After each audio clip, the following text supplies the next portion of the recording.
Donc cette table ronde finale s'intitule « Une seule santé ».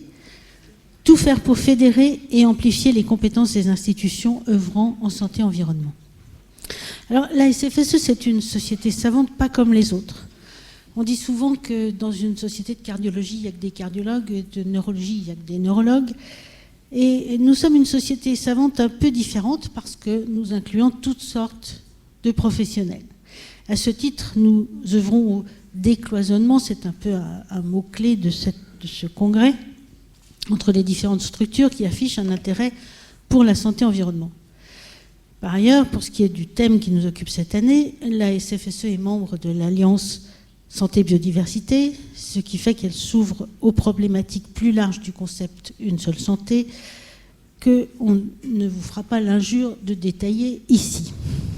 C'est pour parler de casser les silos, encore une expression très à la mode, et de fédérer les compétences des différentes institutions du champ de la santé-environnement que le Conseil scientifique a mis en place cette table ronde.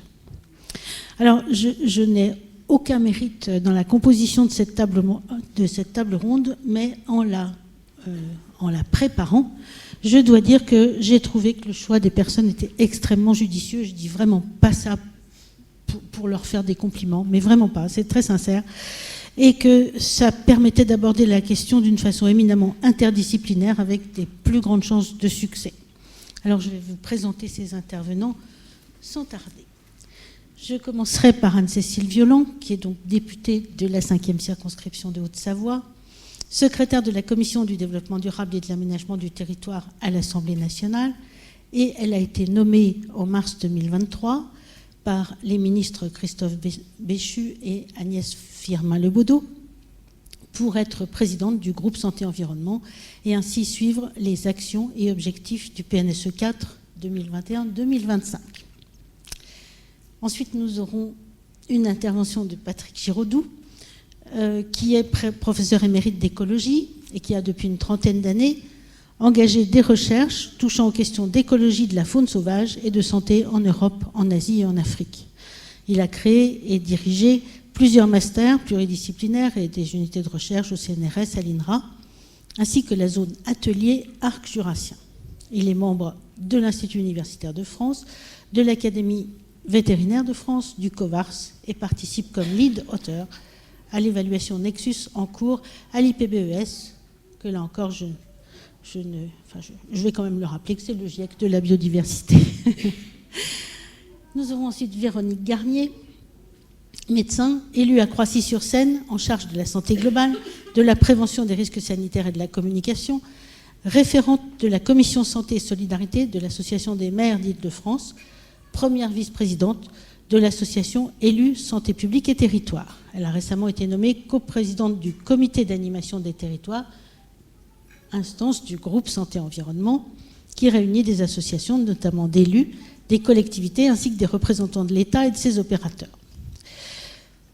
Nous aurons ensuite Isabelle Dorès, qui nous fait l'honneur d'être là pour représenter le CESE, à la demande de son président. Elle est de formation ingénieure des ponts, eaux et forêts, plutôt agroéconomiste comme profil. Elle a été responsable pendant plusieurs années de services déconcentrés de l'État en politique et police de l'eau et de la nature en Nord-Pas-de-Calais. Et c'est pourquoi la préservation des écosystèmes lui tient particulièrement à cœur. Par ailleurs, elle est engagée depuis une trentaine d'années dans le mouvement ATD Quart-Monde, Agir tous pour la dignité, dont elle est vice-présidente. Elle œuvre pour que l'impératif des politiques publiques soit la participation et l'accès aux mêmes droits de tous, y compris les personnes qui ont l'expérience de la grande pauvreté.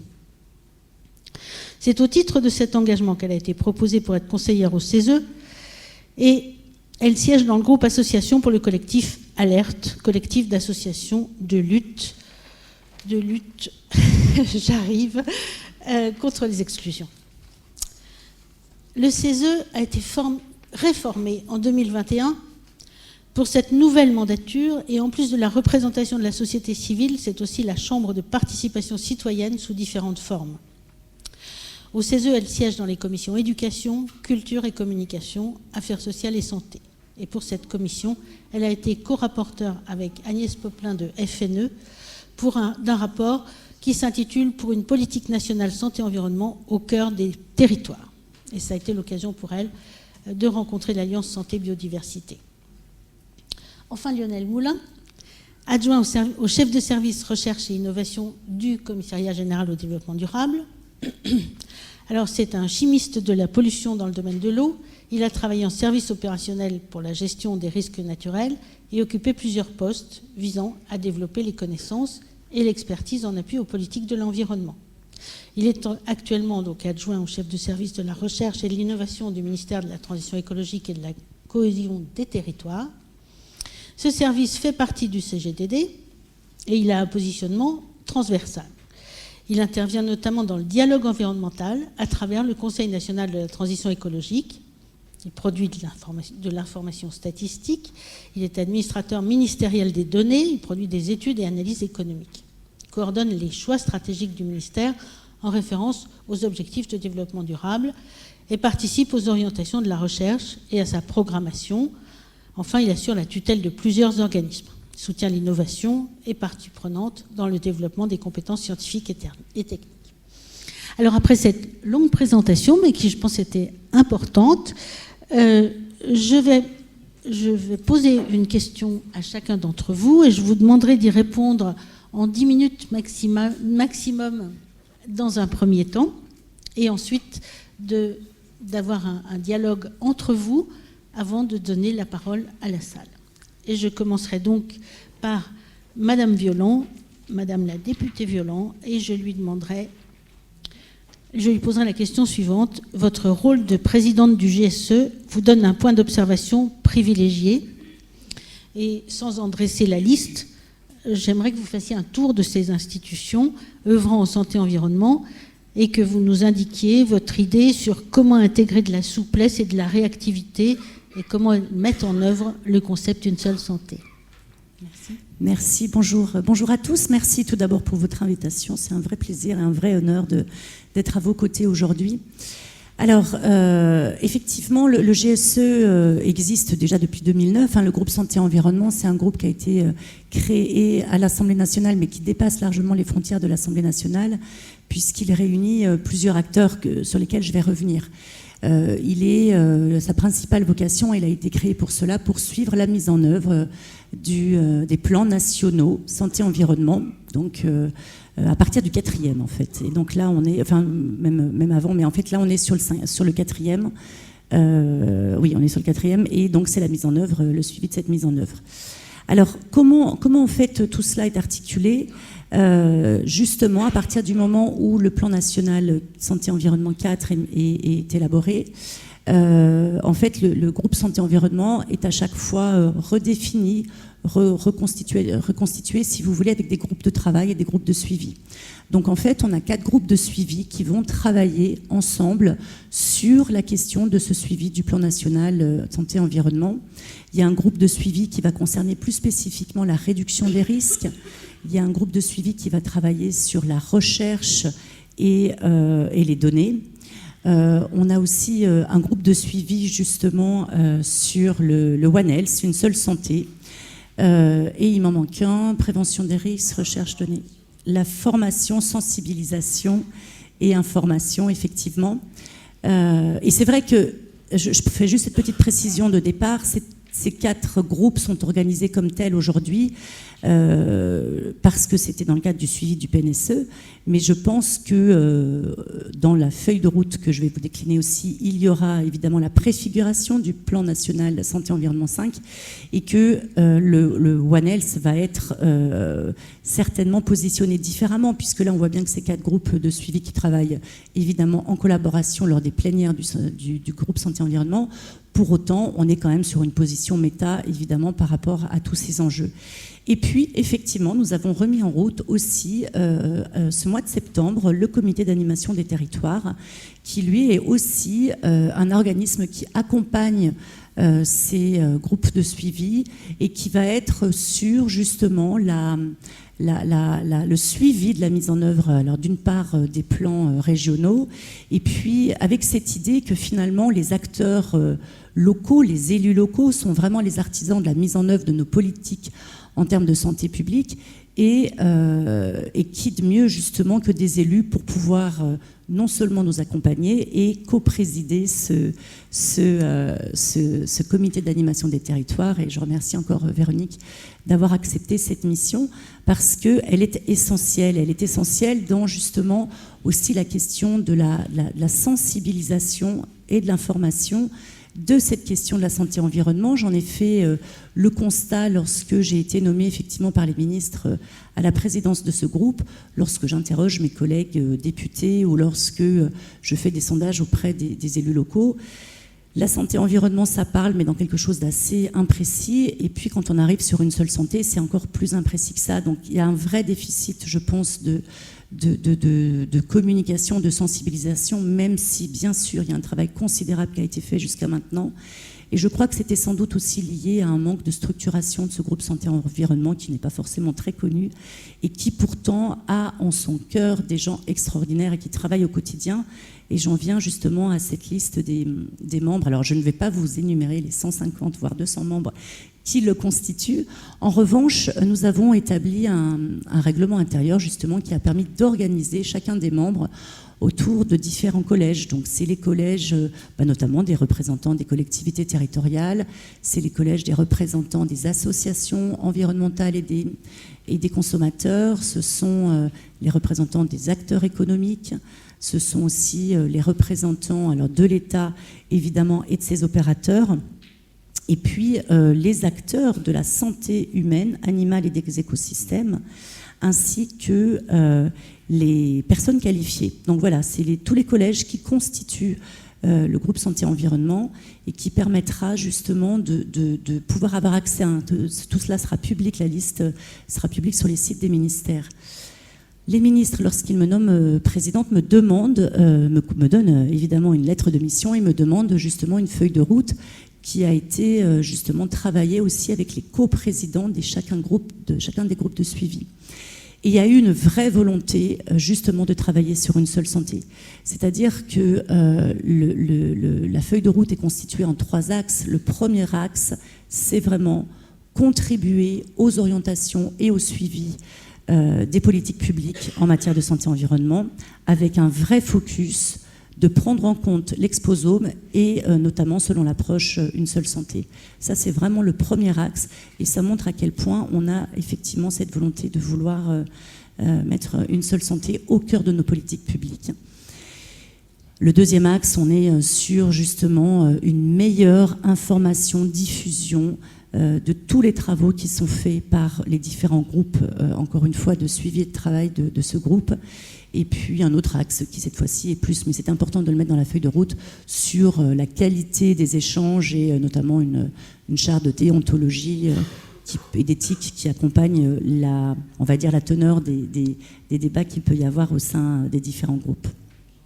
Merci beaucoup. Je compléterai tout à l'heure. Je vais donner maintenant la parole à Patrick Giraudoux.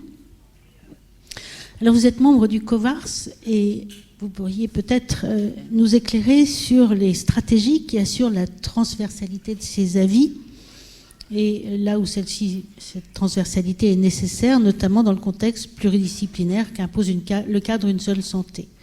Et merci de nous dire en quelques mots sur son organisation interne, même si nous venons d'en entendre quelques détails de la part de Thierry Lefrançois, et de ce qu'il met en capacité d'activer les réseaux pertinents de façon agile ou flexible pour nourrir ses avis sur des bases factuelles et scientifiques interdisciplinaires. Vous avez la parole. Lourde question et surtout comment ne pas être répétitif par rapport à l'exposé très très clair qu'a fait Thierry. Donc, répétons-le, le COVARS, c'est un petit nombre de personnes, c'est 19 personnes dont la présidente, avec des facettes pluridisciplinaires, puisqu'on va de l'écologie en passant par les sciences sociales à tout ce qui touche aux professionnels, à la santé et aux professionnels de la santé. Très clairement, et ça a été souligné, il n'est pas omniscient, c'est-à-dire qu'il y a un panel qui est large, mais on ne peut pas tenir toutes les questions qui sont posées sans s'aider de l'extérieur. le COVARS n'a pas non plus vocation à remplacer des instituts qui sont déjà constitués, type ANSES, type Haut Conseil de la Santé publique, HAS, etc., etc. Donc l'idée, c'est surtout d'être une sorte de lieu de réflexion rapide, réactif, où chacun peut activer les réseaux pertinents. C'est-à-dire que chaque avis COVARS, il est fondé sur souvent entre une dizaine et probablement plus d'une trentaine d'auditions pour certains, c'est assez énorme, où l'information est prise là où sont les problèmes. Donc le COVARS ne résout pas lui-même les problèmes, il en fait la synthèse, et il en fait une synthèse dans une optique absolument transdisciplinaire. Alors les saisines qui ont eu lieu, ou les autosaisines qui ont eu lieu jusqu'à maintenant, par exemple sur les maladies à transmission vectorielle, elles sont idéales pour mettre en œuvre le concept ONL. Mettre en œuvre le concept ONL, ce n'est pas le but, c'est un moyen. Hein. Mais ceci dit, pour résoudre les problèmes, pour conseiller utilement, on a besoin d'aller de l'écologie des espèces, et la question était excellente de savoir en quoi finalement la biodiversité à un moment donné est un paramètre sur lequel on peut jouer. Mais il est bien évident que quand vous parlez de biodiversité, un modélisateur classique de l'épidémiologie, il y a une phase d'acculturation à avoir. Et le COVARS, il n'a qu'un an. Bon. Donc on est à la fois beaucoup dans l'écoute les uns des autres, et dans cette phase d'acculturation, et Thierry l'avait souligné, on n'hésite pas à faire des auditions au plus haut niveau. Donc on a eu Valérie Masson-Delmotte en avril sur le changement climatique. On a eu Bob Watson, ancien président du GIEC, à l'initiative du Millennium Ecosystem Assessment. Pour ceux qui connaissent, c'est la préfiguration quelque part de l'IPBES. Il a été président de l'IPBES, donc il nous a fait un gros message. Et ce qui était amusant, c'est que ce gros message, au sein du COVARS, c'était un très gros message. La question, c'est comment on peut opérationnaliser tout ça, c'est énorme. Et donc lundi, on va encore retravailler ça, là c'est moi qui suis en charge de le faire, pour qu'on puisse répondre à la question, la biodiversité, à quoi ça sert. Et sur cette base-là, on ira pêcher là où c'est nécessaire, les compétences. Hein. Alors on l'a fait pour grippe aviaire, ça déjà. On a pu montrer dans les avis en quoi le décloisonnement, alors ça paraît tarte à la crème, hein, mais en quoi le décloisonnement est absolument nécessaire pour aller de la santé publique à l'amont, et ça c'est encore une question qui reste pendante, c'est-à-dire à un moment donné, si on veut prévenir les émergences, il faut qu'on soit capable d'être avant le premier cas humain. Si on est au premier cas humain, on n'est plus tout à fait dans la prévention, on va être dans une prévention secondaire, on va être dans la réponse, on va être dans le containment d'une épidémie, mais nous, on voudrait aller plus haut. Et la question qu'on se pose, et Thierry l'a souligné, elle n'est pas facile à aborder parce que les systèmes sont tellement complexes qu'ils deviennent de moins en moins prévisibles. Et la tentation est grande de dire, on va baisser les bras parce que là, on ne fait plus de la science, on fait de la poésie à la limite. Bon.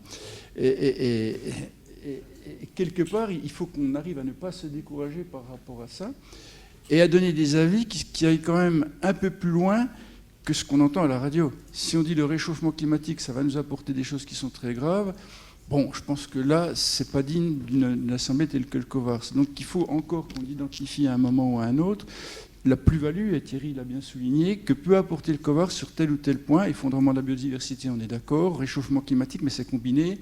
Les pollutions chimiques, on sait bien qu'on va vers un mur avec ça, mais comment l'aborder de façon pertinente en donnant des avis qui soient opérationnels, ça c'est une question qui reste ouverte. Il faut avoir la modestie de dire que pour le moment on travaille à voir comment prendre le bébé d'une certaine manière. Hein. Et puis il y a les choses faciles qu'on traite pour le moment aussi. Les saisines du gouvernement sur la vaccination, sur les évolutions de la Covid, c'est déjà plus facile à saisir. Donc cette transversalité, elle est assurée comme ça, mais surtout en ne s'enfermant pas sur les 19 personnes qui composent le COVARS, qui sont en fait des portes d'entrée par rapport à des tas de réseaux dans des sciences qui d'habitude ne se parlent pas nécessairement. Voilà. Ce que je veux dire aussi, c'est que la préoccupation qu'on a au sein du COVARS, en fait, je me sens de moins en moins tout seul. Enfin, on se sent de moins en moins tout seul. Pour travailler aussi pour l'IPBES, on est en train de faire ce qu'on appelle le Nexus Assessment, c'est-à-dire l'évaluation des liens qui existent entre biodiversité, eau, alimentation, santé. C'est-à-dire comment prendre à bras-le-corps une combinaison de problèmes qui fait que si on prend un problème, en général, on peut très bien vouloir solutionner un problème en créant d'autres, dans un autre secteur. Donc on On doit prendre les problèmes en même temps. Et ça, il faut reconnaître qu'on ne sait pas bien faire dans les systèmes dans lesquels on est organisé, très hiérarchisé, très silo. Je sais que c'est un peu tarte à la crème de le dire, mais c'est une réalité. Et comment on peut dépasser ça ? On a aussi, et là Serge Morand en a parlé, le système OLEP, donc, qui est un groupe, OLEP ça veut dire One Health High Level Expert Panel, qui est un conseil de ce qu'on appelle la quadripartite, c'est-à-dire d'une alliance qui est faite entre l'OMSA, c'est la santé animale, la FAO, tout le monde connaît, et le Programme des Nations Unies pour l'environnement, et qui produit des avis que je trouve très pertinents. Déjà, la définition de One Health est importante. Alors j'ai entendu Planetary Health, j'ai entendu Eco-Health, etc. On ne va pas se battre là-dessus, c'est des facettes différentes de la même intention, quelque part. Hein, on va dire ça comme ça. On peut gravir la montagne par différentes voies, hein, ça c'est pas du tout le problème.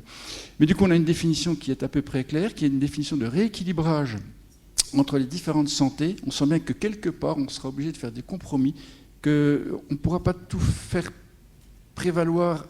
La santé humaine, à un moment donné, devrait être considérée en même temps que le reste, et pas au-dessus du reste, ce qui est quand même assez difficile à accepter quand on est médecin ou responsable de santé publique, ce qui est évident. Et puis derrière, dans leur dernière publication, qu'on va traduire, enfin qui est traduite en français, elle va être maintenant à disposition des ARS et de tout le monde en français sur le site de l'Académie vétérinaire de France, qui insiste sur le fait que pour le moment, on est dans de la prévention secondaire et qu'on n'a encore pas tellement abordé les questions de prévention primaire, c'est-à-dire de santé des écosystèmes. Et c'est un gros morceau. Et le chantier est là. Donc c'est tout ça qu'on essaie d'agiter pour le moment avec les moyens du bord. Ça, c'est central dans cette table ronde, effectivement. C'est combler les manques.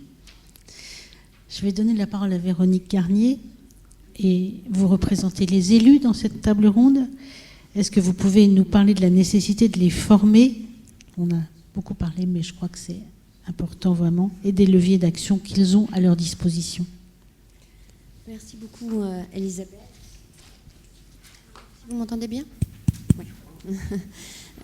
Et je crois qu'au cours de ce congrès, la parole au territoire a été très largement donnée. Donc, tout ce que les représentants des élus ont déjà évoqué. Et avant de parler de formation et donc peut-être d'outils, restons déjà sur les leviers d'action.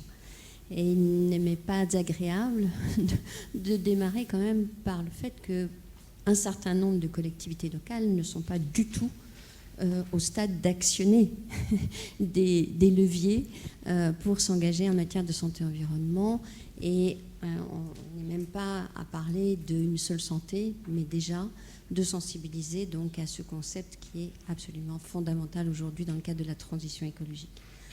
Vous avez entendu les uns et les autres donner des arguments qu'on ne devrait plus jamais entendre.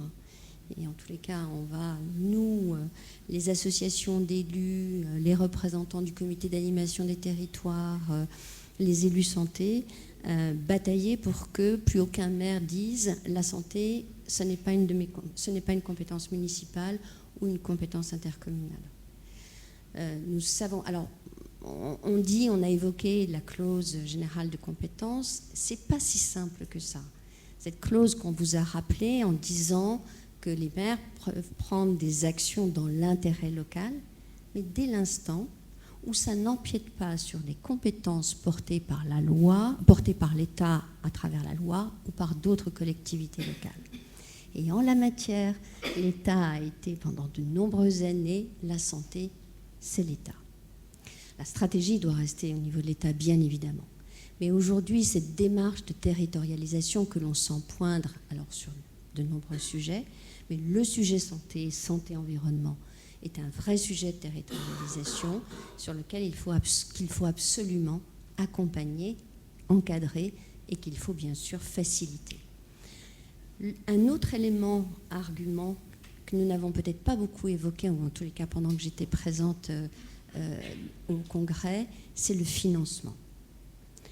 Des arguments des maires est de dire « Ah mais ça ne pas ma compétence, mais en plus, moi, mes finances locales, j'ai une baisse de la DGF, la dotation globale de fonctionnement. je vais aller chercher où l'argent moi, si on ne me finance pas.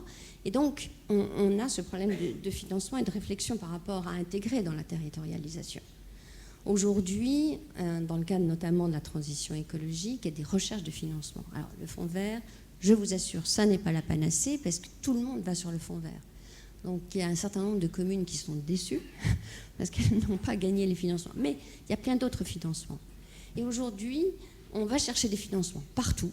Alors, on passe du temps à chercher des financements. Ces financements vous désincarnent d'une approche globale. Vous pouvez aller chercher, vous allez acheter 7 arbres à... Non, j'exagère, 100 arbres à 50. Mais on ne vous dira pas, ah mais attendez, si vous faites ça, vous aurez le financement parce que vous respectez les priorités régionales du plan régional santé-environnement. Ou parce que dans votre territoire, il faut être sûr que vous avez bien fait un diagnostic local qui vous permet de dire que ces essences par rapport à l'eau que vous aurez, par rapport au risque d'allergie que ces essences véhiculent habituellement à travers leur pollen, etc., etc. Personne aujourd'hui, il n'y a aucune subvention pour laquelle nous n'avons pas d'obligation à respecter un engagement en matière d'une seule santé, même de santé-environnement, sans même aller sur une seule santé. Donc ça, c'est quand même pas des choses qui aident. En revanche, il y a des communes qui ont commencé et qui sont déjà dans la santé-environnement et même dans une seule santé. Déjà à travers les obligations législatives et réglementaires qui leur ont fait pointer du doigt. Alors on peut faire un PCAET sans parler de santé. Je vous assure, ça passe et on vous fera pas de remarques sur le sujet. Mais ça n'empêche que tous ces documents de planification urbaine ont quand même aidé à prendre conscience qu'il fallait mettre de la santé et avoir une cohérence. Je crois qu'un des maîtres mots est que chacun d'entre nous, il faut que le fait de décloisonner, de cette transversalité, c'est vraiment ce qui nous aidera à réussir. Et nous, les élus santé, qui nous positionnons comme des décloisonneurs, des ensembliers, des enrichisseurs, c'est vraiment une opportunité en tous les cas d'essayer d'aller auprès de nos collègues, leur dire « Ah mais tu t'occupes de l'urbanisme, mais tu peux très bien faire ton métier, mais moi je vais t'enrichir en te disant, ben voilà, on a ce qu'on appelle l'urbanisme favorable à la santé. Aujourd'hui, tu ne peux plus être un maire bâtisseur si tu ne te préoccupes pas de ça pour tes citoyens. » Et je pense qu'aujourd'hui, je ne sais pas si vous avez vu certains sondages, indiquent que les maires qui ne seront pas allés sur la transition écologique et la santé-environnement, encore une fois, je dis santé-environnement parce qu'on n'est pas encore une seule santé tout le temps et partout, eh bien, auront de graves difficultés vis-à-vis de leur réélection future. Et ça, c'est un argument qui peut porter ses effets. Vraiment, vraiment. Et donc, ça, ce sont des éléments, en tous les cas, les démarches contractuelles. Il y a bien sûr les CRTE, ce qu'on appelle donc les contrats maintenant de réussite de la transition, ça s'appelait auparavant de relance de la transition écologique, les plans d'alimentation territoriaux, les plans de développement, de déplacement urbain.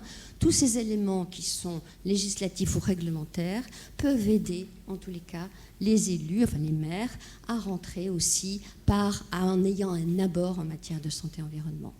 Mais les maires, alors, ils ne vont pas écouter, ont un petit peu, pour certains d'entre eux, comme l'a expliqué un peu Éloi Laurent, aussi par rapport au développement de leur commune. Et la santé, c'est un peu un mot pour lequel ils considèrent que c'est connexe, mais que ça ne va pas être central dans leur politique publique. Donc tout ça, en tous les cas, aujourd'hui, on a une fabuleuse opportunité, qui est la transition écologique. Tous les maires sont déjà dans la transition écologique. Mais on ne peut pas faire de transition écologique si on ne lie pas la santé-environnement, parce qu'on va faire prendre des risques sanitaires à notre population, ou des risques si on méprise le risque de maladies vectorielles. On voit bien, je cite souvent cet exemple parce que je l'ai constaté mais plusieurs fois. On va visiter des cours d'école végétalisées. Il y a des magnifiques noues. On dit, regardez, on a mis des noues, on récupère l'eau, etc.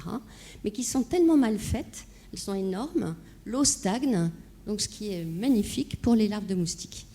Donc si vous n'avez pas cette connaissance-là, vous n'y arriverez pas. Vous ferez prendre des risques. Enfin, c'est pas vous les maires feront prendre des risques à la population et des risques collectifs qui vont au-delà de sa population.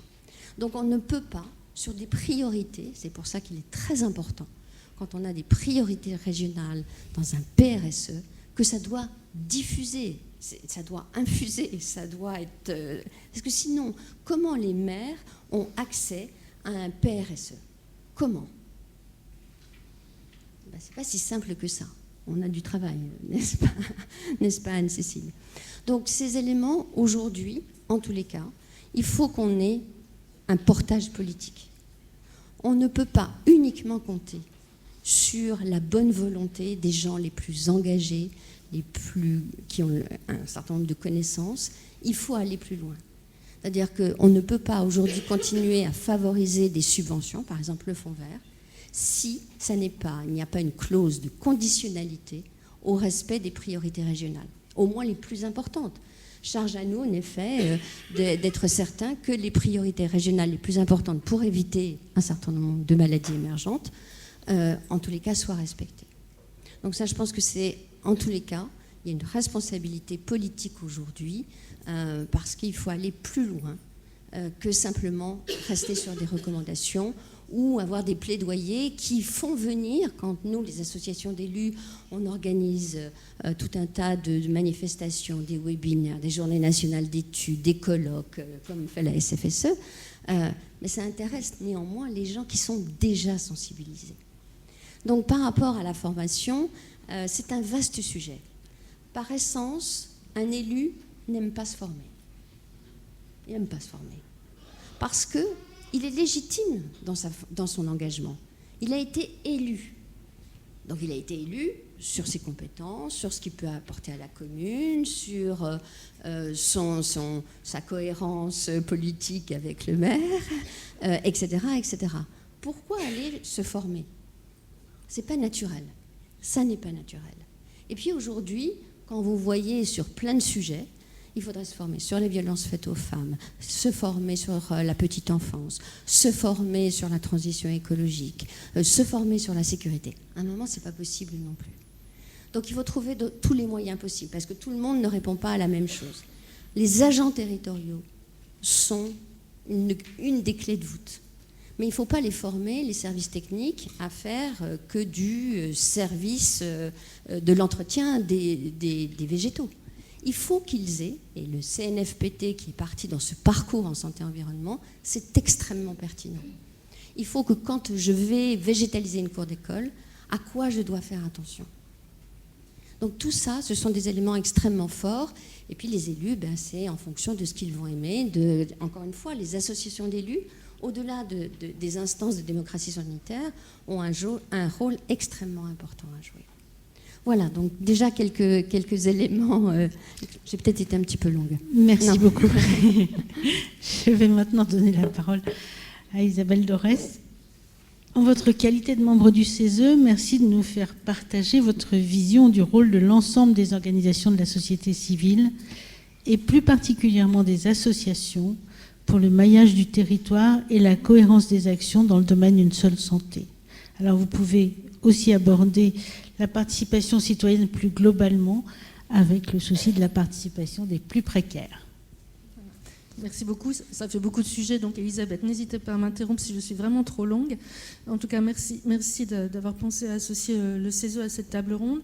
Donc dans la vie, pour une politique publique nationale de santé et environnement au cœur des territoires, la préconisation qui me semble la plus importante, ou la recommandation la plus importante, c'est vraiment d'agir au niveau des bassins de vie, en fait, et de faire participer l'ensemble de la population pour faire des diagnostics partagés de ce qu'ils vivent et de l'exposome auquel les gens peuvent être exposés, pour trouver des solutions locales, et que ces éléments de réponse locale viennent bien conforter une politique nationale, et donc avoir des effets plutôt ascendants que des effets descendants qui sont quand même aujourd'hui l'essentiel de nos modes de fonctionnement et de gouvernance. Et donc cette volonté de faire ça pose vraiment des questions à notre démocratie, de comment elle est organisée, comment elle peut assurer la participation de tous à ces politiques.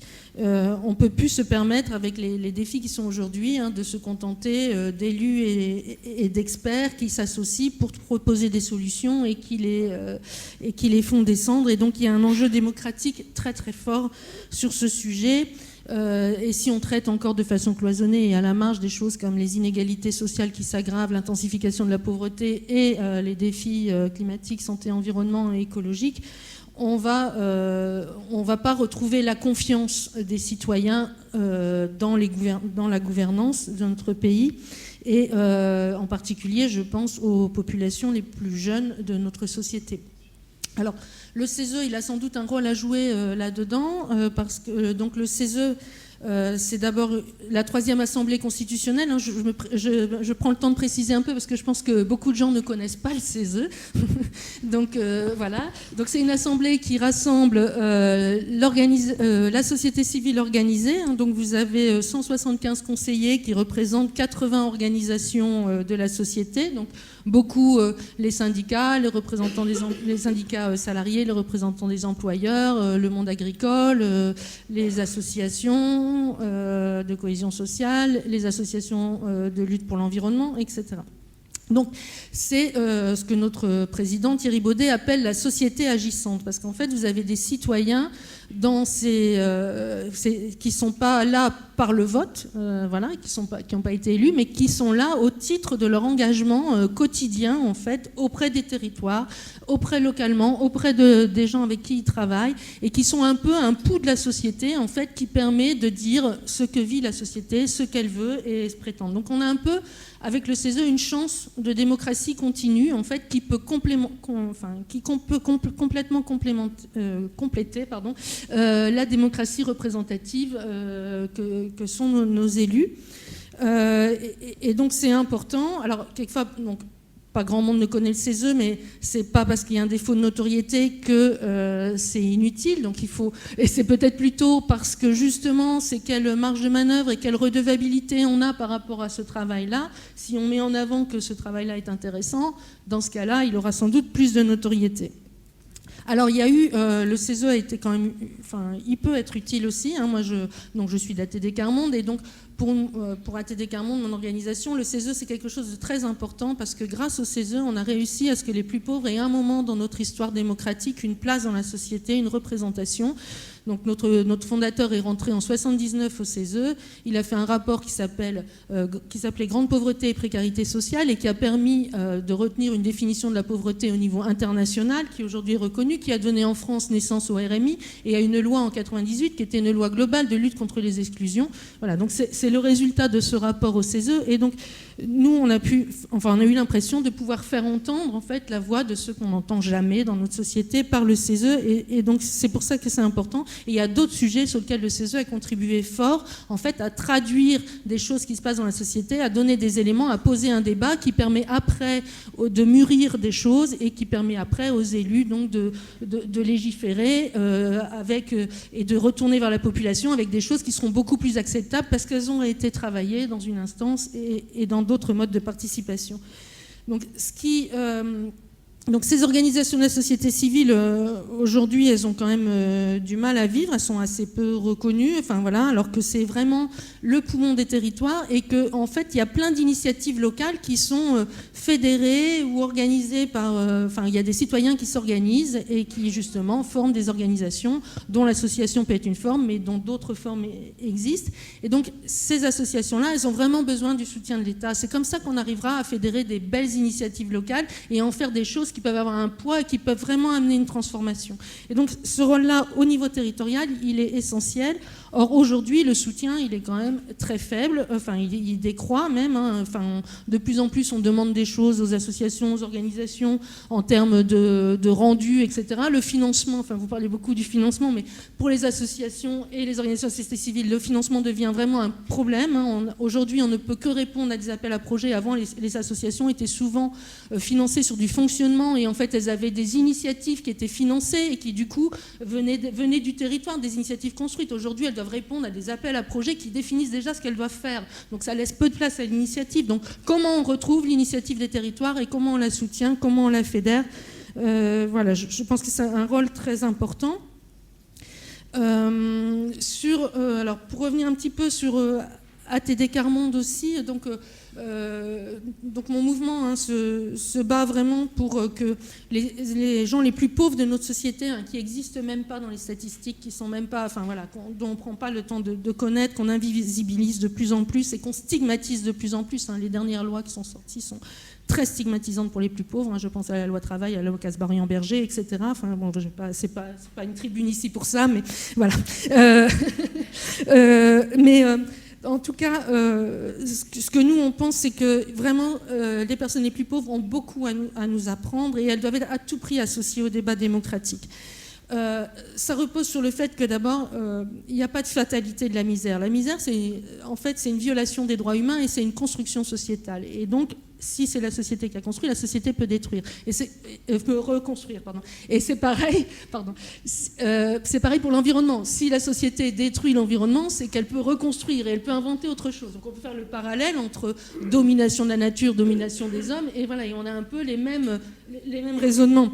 Ce qu'on refuse aussi complètement dans mon mouvement, c'est la culpabilité des plus pauvres. C'est-à-dire les plus pauvres, en fait, ils ont la honte. Ils sont souvent humiliés depuis le plus jeune âge. Et donc après, ils n'osent même plus s'exprimer. Nous, on dit que la misère est une violence parce qu'elle réduit au silence les personnes. Et donc c'est comment on combat cette violence et comment on fait pour que les gens n'aient plus honte, qu'ils dépassent cette honte et qui leur permettra de reparticiper à la vie citoyenne. Et ça, c'est vraiment important. Et on pense du coup qu'il n'y a pas de déterminisme. Et comme il n'y a pas de déterminisme de la destruction de la biodiversité ou des écosystèmes, je pense qu'on peut vraiment faire le parallèle entre ces deux choses-là.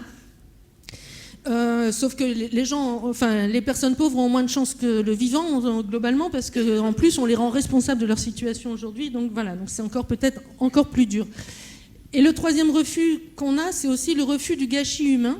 Parce qu'en fait, on pense que vraiment ces personnes-là ont quelque chose à apporter à la société et que ne jamais les écouter, ne jamais les entendre, c'est un vrai gâchis et c'est des vraies chances perdues pour retrouver. Comme quand on détruit la biodiversité, c'est des vraies chances perdues pour notre avenir de santé. Et ben, quand on n'écoute pas les plus pauvres, c'est aussi des vraies pertes de chances de faire évoluer les choses. Je pense que, en fait, si on détruit nos écosystèmes, etc., c'est parce qu'on a toujours un comportement d'homo faber où on veut vraiment transformer la nature et la mettre à notre service. Les plus pauvres, ils ont un système de contraintes. On décide toujours pour eux, on leur laisse jamais la parole, on leur laisse jamais l'expression. Et du coup, c'est des gens qui sont obligés de s'adapter, ils sont dans l'adaptation constante. Or, aujourd'hui, quand on parle de changement climatique, on nous dit « adaptez-vous ». Il y a des gens, c'est leur quotidien de s'adapter. C'est-à-dire c'est des gens qui sont confrontés à l'imprévisible tous les jours. Et confrontés à l'imprévisible tous les jours, ça veut dire qu'ils inventent la façon de vivre tous les jours. Et donc, ayons le courage vraiment d'associer les plus pauvres, d'aller vers eux et de les mettre aussi avec nous pour réfléchir. Parce qu'ils ont vraiment à nous apprendre la gestion de l'imprévisible et le courage de vivre sans être assurés de toutes parts et d'affronter les lendemains. Peut-être juste revenir sur la participation globale de tous, parce qu'en effet, le CESE a été réformé lors de sa dernière mandature, donc il a été réformé en 2021, pour en faire la chambre de la participation citoyenne. Et en fait, donc, il y a différents modes de participation qui sont réélus. On pense que les citoyens doivent vraiment aujourd'hui être associés justement pour réinvestir la question publique et qu'ils réinterviennent et pour les intéresser à la question publique. Ce qu'on voit, c'est quand un citoyen participe, on l'a vu à la Convention citoyenne du climat, on l'a vu à la Convention citoyenne de fin de vie, mais on le voit aussi quand on associe les citoyens dans nos commissions aujourd'hui. Un citoyen qui n'était pas très intéressé par la chose publique, ça devient un vrai défenseur de la chose publique quand il a participé à ce genre d'exercice. Et donc c'est très important ces exercices-là, c'est pas du tout anodin, et ça permet de sensibiliser et de rendre les gens acteurs de notre démocratie. Alors après, les gens sont tirés au sort, ils représentent eux-mêmes, mais il faut qu'on arrive à ce qu'ils représentent un peu plus qu'eux-mêmes et qu'ils représentent un collectif, et ça se fait souvent par l'éducation, la formation, c'est-à-dire c'est important que ce soit fait sur du temps long, cette participation, que ce ne soit pas des à-coups comme ça où on fait participer. C'est-à-dire que quand on veut faire de la participation citoyenne ou de la participation des plus pauvres, d'ailleurs, il faut beaucoup de conditions pour que ça se passe bien et que ce soit constructif et que ça apporte des choses. Et la première condition, c'est vraiment le temps, de se donner le temps de le faire. Voilà. Après, je pense que j'ai écrit plein d'autres choses, mais... Mais vous aurez l'occasion de continuer dans la suite. Merci pour cet engagement et cet enthousiasme dont on a tous besoin. On va terminer le premier tour de table par Lionel Moulin. Alors, tu représentes le CGDD, donc l'État. Donc il a été beaucoup cité. C'est une grosse responsabilité. Alors, comment pouvez-vous décrire le rôle de votre institution dans la recherche et les données sur une seule santé, dans la réalisation de partenariats et dans l'aide à l'accès aux diverses données utiles ? Bon, j'aurais peut-être une posture un peu plus modeste que celle auquel que vous m'accordez. Non, tout d'abord, je voudrais quand même remercier la SFSE parce que c'est une société savante qu'on soutient depuis très longtemps, peut-être même depuis son origine. Voilà, moi non plus, mais il me semble quand même que voilà. Et en fait, ce que je voudrais souligner, c'est quand même la qualité des productions de la SFSE. Voilà, c'est-à-dire le maintien dans le temps. Et puis son positionnement qui se renforce, je trouve, d'année en année. Donc oui, pour ce qui est un petit peu de la position du CGDD et puis des situations que je donnerai, je vais reprendre ce qui a été dit. On n'est pas là, nous, en substitution. Simplement, il faut bien s'imaginer qu'on est sur ces considérations d'une seule santé, voire même si on est un petit peu sur le concept de santé-environnement, on est quand même sur des choses qui sont assez nouvelles. Ce sont des concepts qui ne sont pas si anciens que ça. Et pour avoir abordé ce sujet-là il y a déjà quelques années dans mon ancien poste, pour mémoire, pour le congrès de la SFSE, qui était l'année de la COP à Paris, de la COP climat, on avait fait une conférence sur santé et climat. Donc on voit maintenant, ça semble rentrer naturellement dans les discussions, mais enfin à l'époque c'était assez nouveau. Et puis d'autres travaux qui avaient pu être faits avec l'Académie de pharmacie par exemple sur le problème des micropolluants et donc de la contamination des milieux, ou encore des travaux qu'on avait eus ou des contacts qu'on avait eus avec les responsables d'hygiène en milieu hospitalier vis-à-vis finalement de l'usage des produits chimiques qu'ils pouvaient avoir. Et puis alors, là c'était avec l'INERIS sur quelque chose qui à mon avis est toujours d'actualité, un concept qui s'appelle le Safe by Design, c'est-à-dire penser un produit mais en réfléchissant déjà aussi à ses effets adverses et comment finalement on pourrait prendre des mesures, je dirais, pour juguler ces effets adverses. Donc, c'est des questions qui sont anciennes, mais il faut quand même pas mal de temps. Donc, et puis, il faut que tout le monde, il y a beaucoup d'acteurs, des acteurs publics, des acteurs professionnels, les citoyens, les élus. Il faut que tout le monde arrive finalement à converger ou du moins à être sensibilisé de façon un peu synchrone, et donc cette démarche-là prend aussi pas mal de temps. Donc il faut aussi penser à cet aspect-là, et donc ça veut dire aussi des nouvelles compétences à acquérir donc dans toutes ces communautés, et même encore maintenant, on parlait tout à l'heure du concept de l'exposome. Eh bien, on se trouve quelquefois nous-mêmes en situation de devoir défendre cette idée-là. Alors, avec deux postures de la part de nos interlocuteurs sur l'exposome, certains considérant que le sujet n'existe pas. Bon, donc là, évidemment, c'est un peu difficile de porter la contradiction. Mais d'autres disant, mais certes, on parle de l'exposome, mais au niveau opérationnel, qu'en est-il, quoi ? Comment on le met en œuvre ? Et c'est là où je vais parler d'une première position pour nous d'intervention sur le sujet qui s'est faite dans le cadre du PNSE, qui était sur les données, sur ce qu'on appelle le projet Green Data for Health. Donc qui était finalement, au travers de l'évaluation du PNSE 3, de dire mais on a beaucoup de mal, nous, chercheurs dans le domaine de la santé, à accéder aux données de l'environnement. Bah oui, parce que les données de l'environnement, c'est extrêmement fragmenté.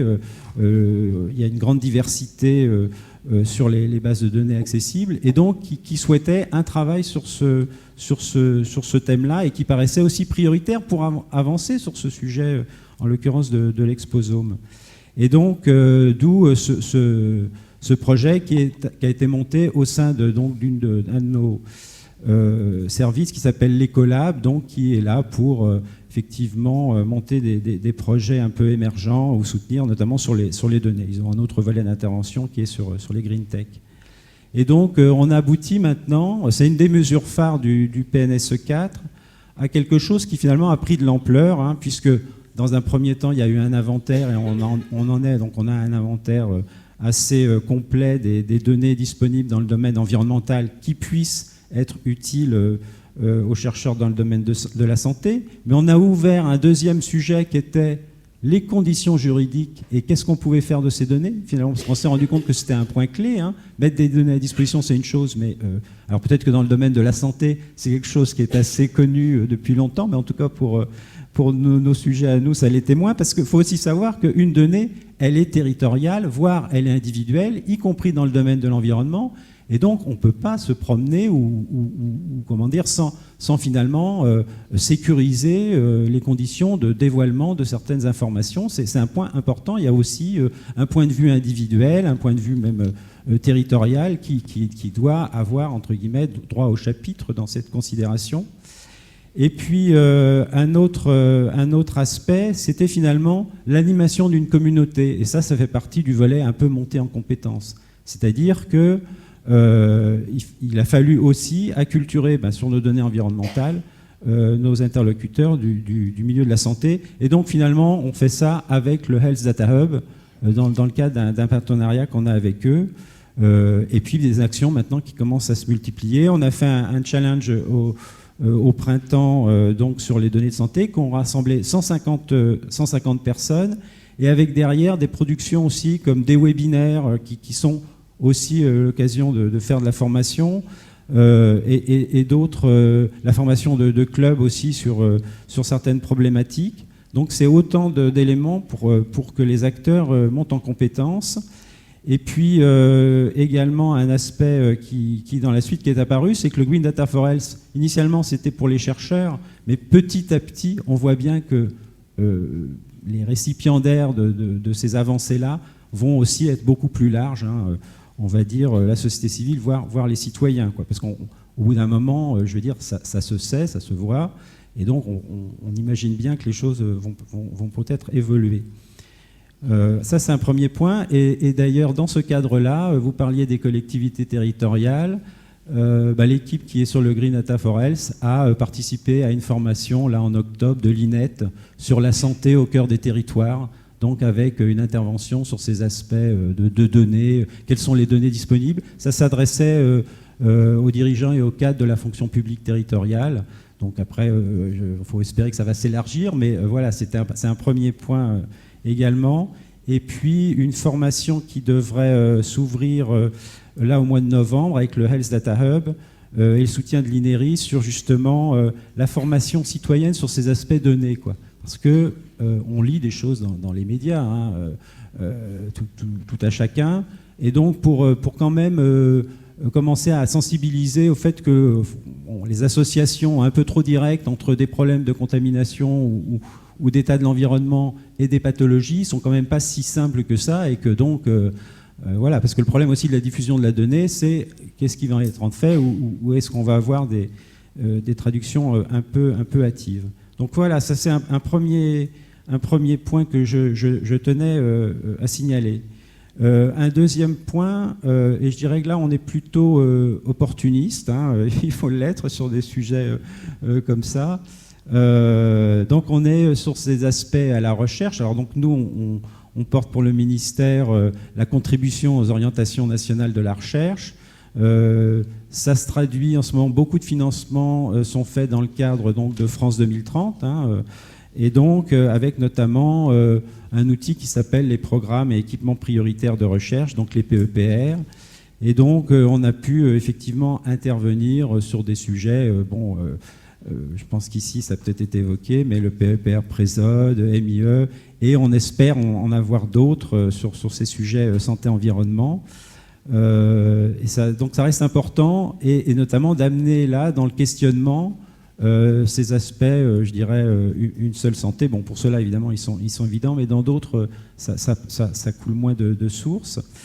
Et là-dedans, après, il y a aussi des aspects formation, souvent, qui sont des initiatives qui sont prises et qui vont contribuer je dirais, à la montée en compétences et finalement à répondre peut-être à la question que vous posiez dans la table ronde, c'est comment intervenir sur ce sujet-là. Et le dernier sujet, c'est l'international, parce que quand on est sur ces problèmes de biodiversité, c'est comme sur le climat.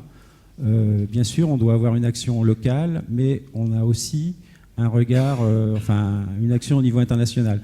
Les sujets qui nous semblent aujourd'hui couler de source en France, quand on est notamment dans les préparations des COP, on se rend compte que dans d'autres pays, alors là, on est à des kilomètres, à 1000 lieues de ces considérations-là, pour différentes raisons, y compris des raisons, et souvent même aussi des raisons économiques, mais pas seulement.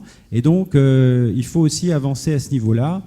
On a eu une fenêtre de tir qui était assez favorable, entre guillemets, avec la crise Covid, et qui a vu la mise en place du groupe de haut niveau dont il était question tout à l'heure, qui est une sorte, j'allais dire, c'était une sorte d'IPBES ou de GIEC sur le sujet, donc une seule santé, même s'il n'en a pas les mêmes moyens, etc. Mais enfin, c'était déjà une avancée. Et on en a d'autres à venir. Par exemple, dans le cadre de la COP aux Émirats Arabes Unis, la COP climat qui va avoir lieu à la fin de l'année, il y a une proposition de la présidence de la COP de faire une déclaration sur santé et climat. Donc, elle a été annoncée lors du sommet mondial de la santé à Berlin en octobre. Et donc, il y a un travail en cours actuellement de consultation des États membres. Donc, tout ça pour finir et pour dire que ça me ramène à la COP climat à Paris il y a déjà quelques temps, où on avait finalement, nous, inscrit ce sujet-là avec la SFSE à l'ordre du jour. Et donc, de voir que le sujet, il nous revient à nouveau pour cette COP-là. Donc, voilà un petit peu, enfin, on pourra revenir sur certains aspects, mais les points que je souhaitais indiqué pour cette table ronde. Je ne sais pas si j'ai répondu à vos attentes. Tout à fait. Alors, en vous entendant sur le Health Data Hub d'un côté et le Green Data Hub d'un autre, il me vient une question à laquelle peut-être Patrick Géraudot pourrait répondre. C'est pour compléter le concept ou l'approche une seule santé. Maintenant, je sais qu'il ne faut pas dire concept. Est-ce qu'il y a une base de données sur la santé animale ? Alors, il existe des bases de données sur la santé animale, mais pas une base de données, elles sont disparates. Mais par contre, ce que je peux vous dire, c'est que le COVARS, pour le moment, prépare un avis sur la connexion et l'interconnexion des bases de données qui serait utile justement dans le concept une seule santé. Il va être rendu quand la prévision, c'est quand? C'est dans le mois, non? Je crois à peu près, le mois de novembre, à peu près. Donc, on travaille là-dessus. C'est un sujet qui est d'une énorme complexité. Parce que, on a un problème, vous l'avez évoqué, il peut y avoir des problèmes de confidentialité, des problèmes d'incompatibilité d'une base de données à l'autre, d'accès ouvert ou pas à la recherche. Si on va vers les données environnementales, c'est encore plus compliqué parce qu'elles sont souvent hétérogènes, elles ne sont pas connectées facilement. Donc on va essayer de donner une liste de recommandations au gouvernement, opérationnelles pour le coup, sur comment améliorer les choses. Ça me paraîtrait vraiment important. Je pense que les uns et les autres, là je vais peut-être me décharger de l'initiative d'une question, vous avez été interpellés par les propos de l'un ou de l'autre. Est-ce que vous voulez réagir aux propos d'un des intervenants? Allez-y. Oui, moi je voudrais réagir sur à plusieurs reprises j'ai entendu parler de territoire. Alors c'est pareil, c'est quelque chose que j'ai oublié de signaler, c'est qu'à un moment donné on voit bien que si on peut donner des recommandations générales, leur déclinaison est presque toujours territoriale. Et donc la question maintenant, c'est comment organiser la déclinaison territoriale, sachant qu'on n'a pas, on le voit bien par exemple sur les MTV, les maladies à transmission vectorielle, on n'a pas le même de capital d'expérience et de connaissance d'une région à l'autre. Donc comment capitaliser les expériences d'une région qui est en avance par rapport à celles qui sont par exemple confrontées nouvellement aux moustiques tigres et qui n'ont pour le coup pas d'expérience. Ça c'est une question qui reste ouverte et qui est importante. On a insisté sur le fait qu'il faudrait pouvoir mettre en place une procédure, des procédures, une plateforme, ça reste à inventer, qui permette justement de capitaliser et d'échanger l'expérience au niveau interrégional. Alors là, je sors de l'étiquette Covars. Moi, ma conviction aussi, c'est que l'informatique ne fait pas tout. C'est-à-dire que même si à un moment donné, il peut y avoir des supports qui sont de cet ordre-là, il faut que les gens se rencontrent et parlent de leurs propres expériences, de leurs propres échecs comme de leurs propres réussites, et co-construisent ensemble dans l'interrégional. Et c'est pas trop dans notre culture. Hein, on aime bien le top-down, nous. On aime bien que ça soit structuré au niveau national, décliné au niveau régional. Et moi, j'ai pu voir pendant la crise Covid que ça avait ses limites, ça.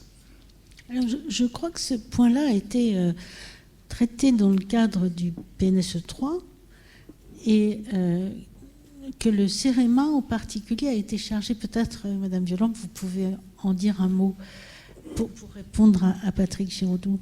Alors effectivement, je laisserai compléter Véronique qui, elle, était dans le comité d'animation des territoires, mais effectivement, justement, le comité d'animation des territoires avait, dans le cadre de ses travaux, justement, avec le CEREMA, produit une plateforme, justement, qui permettait de développer, en fait, en tout cas, une information sur le développement des pratiques en matière de santé sur les territoires.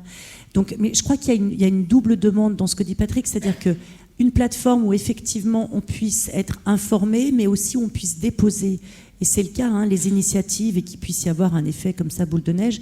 Et je pense que l'idée, c'est peut-être aussi que cette plateforme, elle puisse aller encore plus loin, parce que là, c'est vraiment à l'usage des élus, et je pense qu'il faut qu'on aille encore plus loin. Oui, moi je pensais par exemple aux opérateurs de lutte anti-électorale, qui sont des structures constituées, qui sont souvent en délégation de services publics à un moment ou à un autre.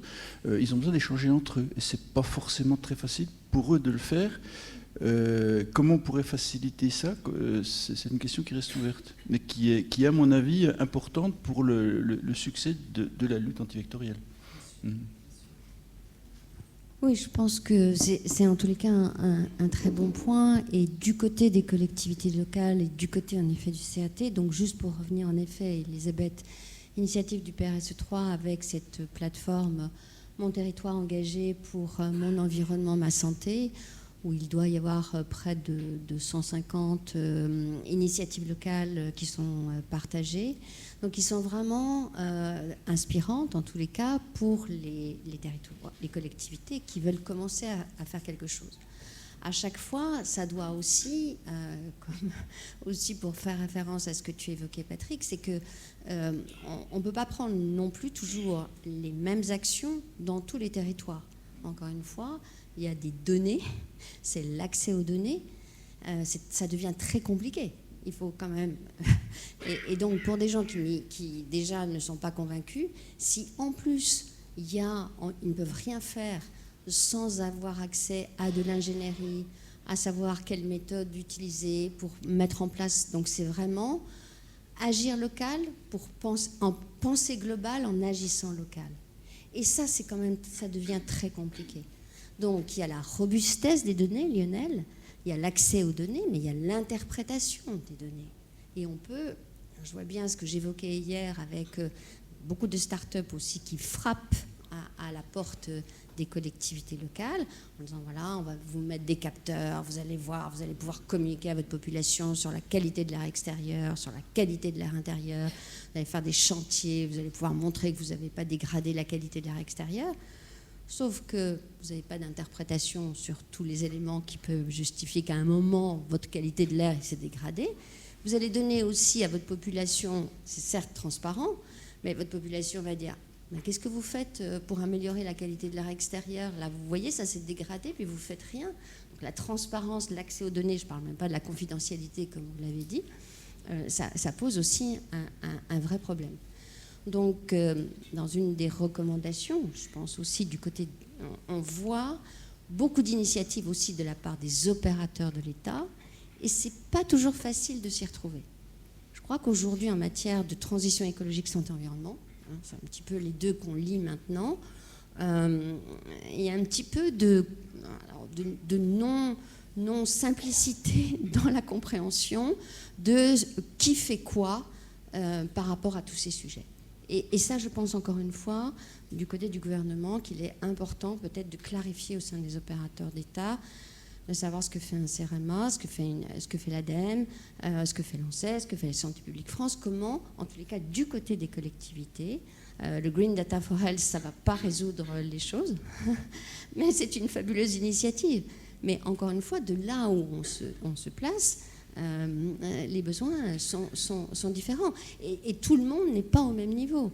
Et ce que j'évoquais aussi, c'est qu'il y a des collectivités locales qui sont mais à un niveau de prise en compte d'une seule santé dans leur programme d'action qui est absolument remarquable.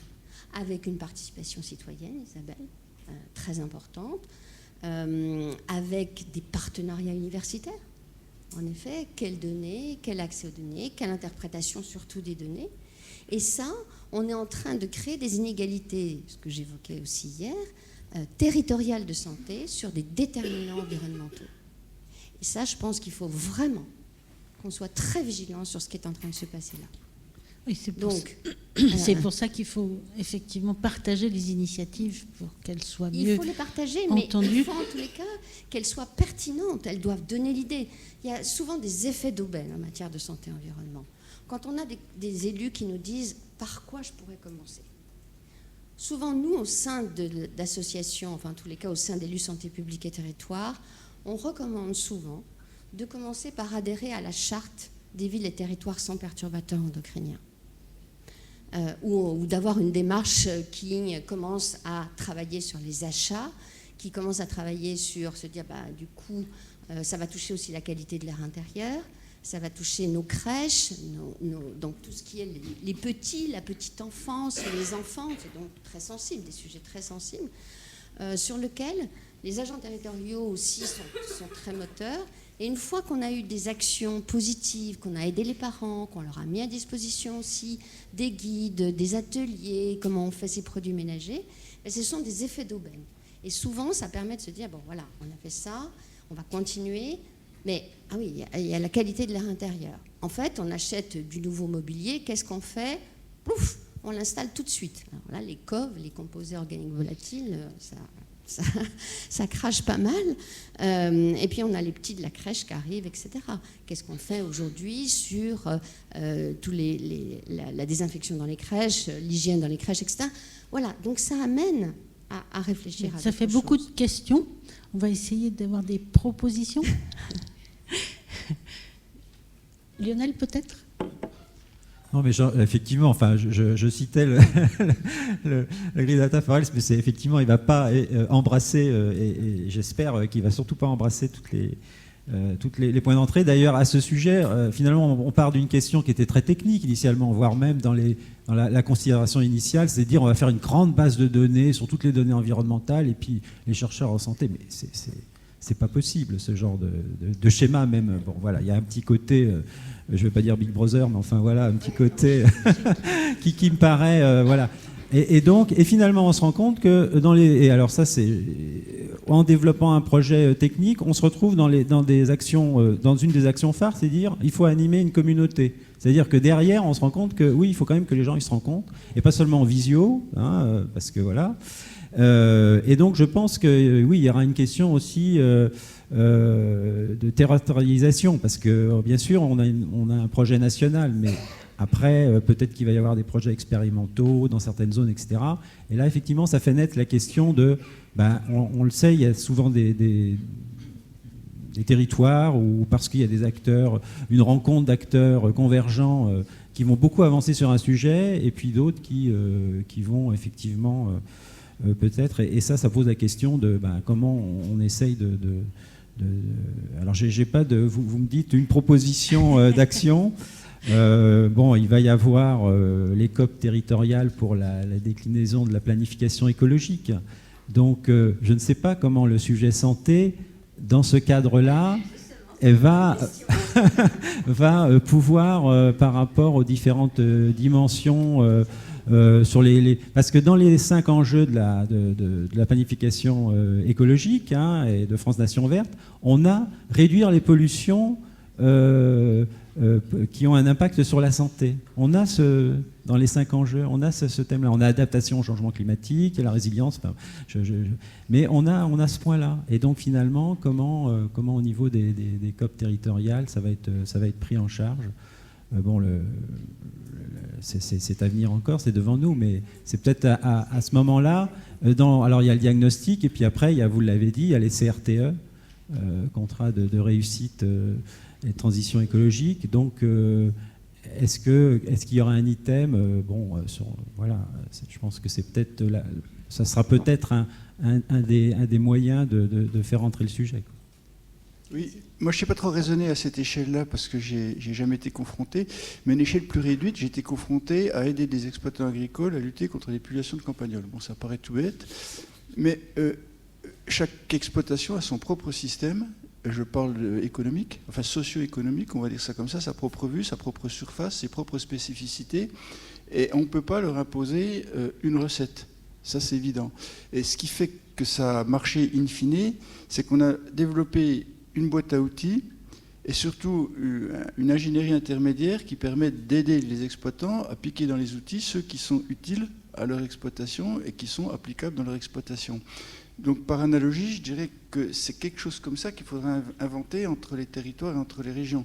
C'est-à-dire qu'il y a des success stories certainement d'une région à l'autre, pas forcément sur les mêmes sujets, pas forcément sur les mêmes sous-ensembles de la santé, mais s'il y avait une boîte à outils qui permet au moins de recenser ça, et une ingénierie qui permet d'aider à ce moment-là les gens qui sont dans les régions à adapter ça à leur propre région, parce que chacun a sa propre couleur, température, appelez-le comme vous voulez, il me semble que ça serait peut-être une voie à prospecter. Bon. Madame Doras, je vous vois acquiescer, j'ai l'impression que vous avez des choses à ajouter. Je me retrouve bien dans ce qui vient d'être dit. Enfin, c'est un peu, ça fait écho à, je pense, ce que je vous ai raconté. C'est-à-dire, en fait, pour moi, en effet, il faut avancer sur les croisements de données, etc. Mais c'est un peu une utopie de croire que c'est avec ça qu'on va aussi réussir à avancer sur le sujet.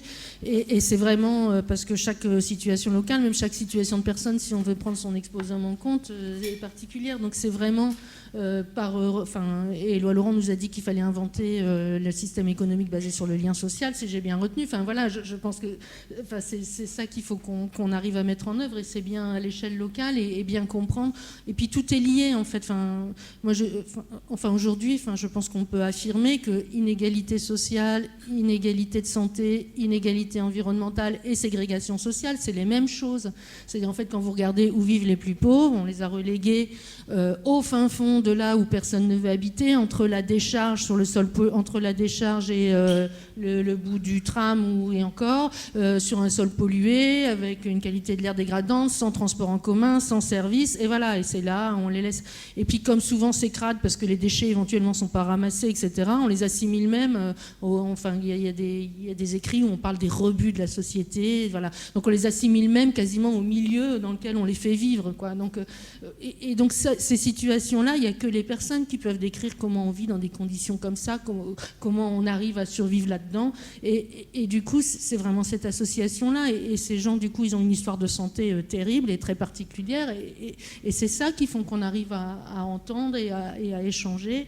Et puis même tout citoyen. Donc en fait, il faut qu'on retrouve en effet à d'échelle. Je ne sais pas quelle est la bonne échelle, parce qu'en effet, je pense que c'est des échelles assez réduites. Il faut qu'on arrive à faire ces échanges pour partager même le diagnostic, comment chacun voit le territoire. En fait, nous, on fait beaucoup d'expériences qu'on appelle, on a deux grands outils, je dirais, pour que les gens en situation de grande pauvreté puissent s'exprimer. On a d'un côté ce qu'on appelle les universités populaires, où on fait travailler les gens sur des thèmes de toutes sortes pour voir quel est le construit ou la réflexion philosophique en fait des personnes en situation de pauvreté sur le sujet. Et puis on fait aussi ce qu'on appelle le croisement des savoirs. Et en fait, ça part du fait qu'on considère que chacun a une représentation différente du monde. Et en fait, cette représentation, elle est très fonction de ce qu'on vit et de nos expériences de vie. Et du coup, quand on fait ces croisements des savoirs, en fait, on commence par faire travailler séparément des gens qui ont des expériences différentes. Donc souvent, on fait croiser des chercheurs, donc on les met ensemble, on met ensemble des professionnels, puis on met ensemble des gens qui ont l'expérience de la pauvreté, pour qu'ils échangent ensemble sur leur représentation d'un sujet. Et après, on confronte ces trois représentations. Et là, ce qu'on voit, c'est que personne ne se comprend, en fait, quand on parle ensemble. Enfin, voilà. Et que si on ne prend pas un temps ou les conditions pour apprendre à se comprendre et partager un langage commun et construire des solutions ensemble, il faut ce temps-là. Il faut ce temps-là de comprendre que l'autre est très différent, que même quand j'utilise un mot, il n'entend pas la même chose derrière. Et donc, ça se travaille au niveau très local et il faut prendre le temps de le faire, sinon on n'arrivera pas à construire des choses adaptées. Aujourd'hui, ce qu'on voit, c'est que toutes les politiques environnementales se retournent contre les plus pauvres, c'est-à-dire ça aggrave les inégalités sociales, et parce qu'elles ne sont pas pensées avec les gens, elles ne correspondent pas du tout. Enfin, voilà. Madame Violent, dans votre vie quotidienne, si j'ose dire, avec les différentes associations, est-ce que certaines propositions vous remontent qui pourraient alimenter notre table ronde ? Alors, alimenter ces réflexions, bien évidemment, mais c'est vrai qu'aujourd'hui, j'écoutais vraiment très, très attentivement et je me dis, c'est vrai que le modèle, aujourd'hui, je crois qu'on n'a pas encore, justement, véritablement une réponse qui pourrait être pertinente. Alors, moi, j'ai quand même beaucoup d'espoir parce que d'une part, on a encore une fois vraiment des travaux qui sont d'une richesse importante et qui méritent d'être davantage, sans doute, vulgarisés et accessibles à tout le monde et qui permettront justement une prise de conscience plus importante. Et puis, j'ai envie de dire, même au niveau gouvernemental, c'est-à-dire que on a vu l'évolution, effectivement, la manière dont, et Véronique le disait très bien tout à l'heure, bon voilà, l'État se saisit de la question de la santé environnement aujourd'hui, mais comment on essaye aujourd'hui, et comment le gouvernement est aussi acteur de cela, de le décliner au niveau des territoires. Et il y a une réflexion aujourd'hui, véritablement, notamment sur le One Health, d'une véritable task force interministérielle, en fait. Donc, ça rejoint ce que vous pouviez dire tout à l'heure sur la nécessité absolue du décloisonnement, parce que de toute façon, on n'y arrivera pas si on ne passe pas par là. Et enfin, moi, je me faisais la réflexion, en fait, quand on parle santé-environnement au niveau de ce groupe de santé-environnement, on parle de 11 ministères, on parle de 30 directions, et dans la réalité, pour l'instant, je travaille de manière plus rapprochée avec le ministère de la Transition écologique, le ministère de la Santé, le ministère de l'Agriculture, mais évidemment qu'il y en a encore 8 autres. Donc voilà, ça c'est juste pour déjà vraiment montrer cette véritable volonté de travailler ensemble. Il y a même d'autres pistes qui sont étudiées, mais qui sont voilà, encore à l'état d'étude. Donc je ne vais pas trop avancer, mais en tout cas, il y a une vraie volonté, il y a une vraie prise de conscience de cette nécessité-là. Et donc il y a une vraie volonté.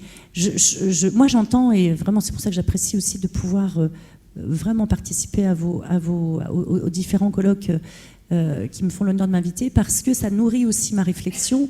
Voilà, moi je ne suis pas du tout issue du monde scientifique et ça me permet aussi d'avoir une ouverture différente. Et je crois quand même que moi j'ai beaucoup d'espoir sur le comité d'animation des territoires, justement parce que je crois qu'on l'a tous dit, chacun à notre manière, si on n'arrive pas à travailler vraiment l'acceptabilité de nos citoyens, de nos concitoyens, on n'arrivera pas à mettre en œuvre ce qui est considéré aujourd'hui malheureusement comme très contraignant, comme punitif, alors qu'au contraire, on est juste en train de parler de santé et de notre santé à tous. Alors évidemment, humaine, animale et écosystème. En tout cas, je reviens l'année prochaine avec des réponses plus précises. Je vous en prie, Lucie. Qui veut intervenir ? Véronique a toujours oui, quelque chose à dire. je pense que tout ça est important. Juste pour répondre à Isabelle, je suis sûre. Après, encore une fois, c'est pas la même réponse partout. Moi, par exemple, j'ai pas envoyé, mais j'ai demandé à la population, je l'ai questionné sur leur perception de la santé, et notamment de la santé-environnement. Et pour les personnes les plus fragiles, les plus vulnérables, donc il y avait un temps d'échange avec la personne du comité du CCAS. Et donc il y avait des envies, mais aussi un manque de connaissances et aussi des priorités de vie qui n'étaient pas focalisées sur la santé-environnement. Donc notamment sur... voilà. Donc on fait très attention à chaque fois de trouver le bon moment. On n'est pas audible à parler forcément de santé-environnement, quelles que soient les conditions actuelles de vie des gens, des personnes. Donc il faut, et on a des associations, beaucoup de villes travaillent avec des associations qui font quand même un travail remarquable. Encore une fois, On a par exemple une association qui travaille sur un sujet qui peut sembler important à un moment de l'année, et ce sont des voisins qui ont été formés, qui vont frapper à la porte des personnes que l'on sent un peu éloignées de ces considérations, et à travers des discussions de voisinage, on peut faire passer un petit peu, alors jusqu'à dire qu'on augmente la littératie, mais en tous les cas, il y a un partage d'informations importantes pour son quotidien. Voilà, on a par exemple la sobriété énergétique, plutôt que de laisser ses fenêtres fermées, des fois c'est vraiment des recommandations très pratiques, on aggrave les choses. Alors peut-être qu'on fait rentrer un peu le froid, mais les moisissures, etc. Donc il y a beaucoup quand même d'initiatives au niveau des collectivités locales, encore une fois, qui passent soit directement par les agents, mais il y a quand même énormément d'initiatives. Ce que je voulais dire aussi, et vigilance aussi pour Lionel, mais enfin, qui ne représente pas l'État lui tout seul, parce que c'est quand même lourd à porter. L'État, c'est moi. C'est quand même lourd à porter.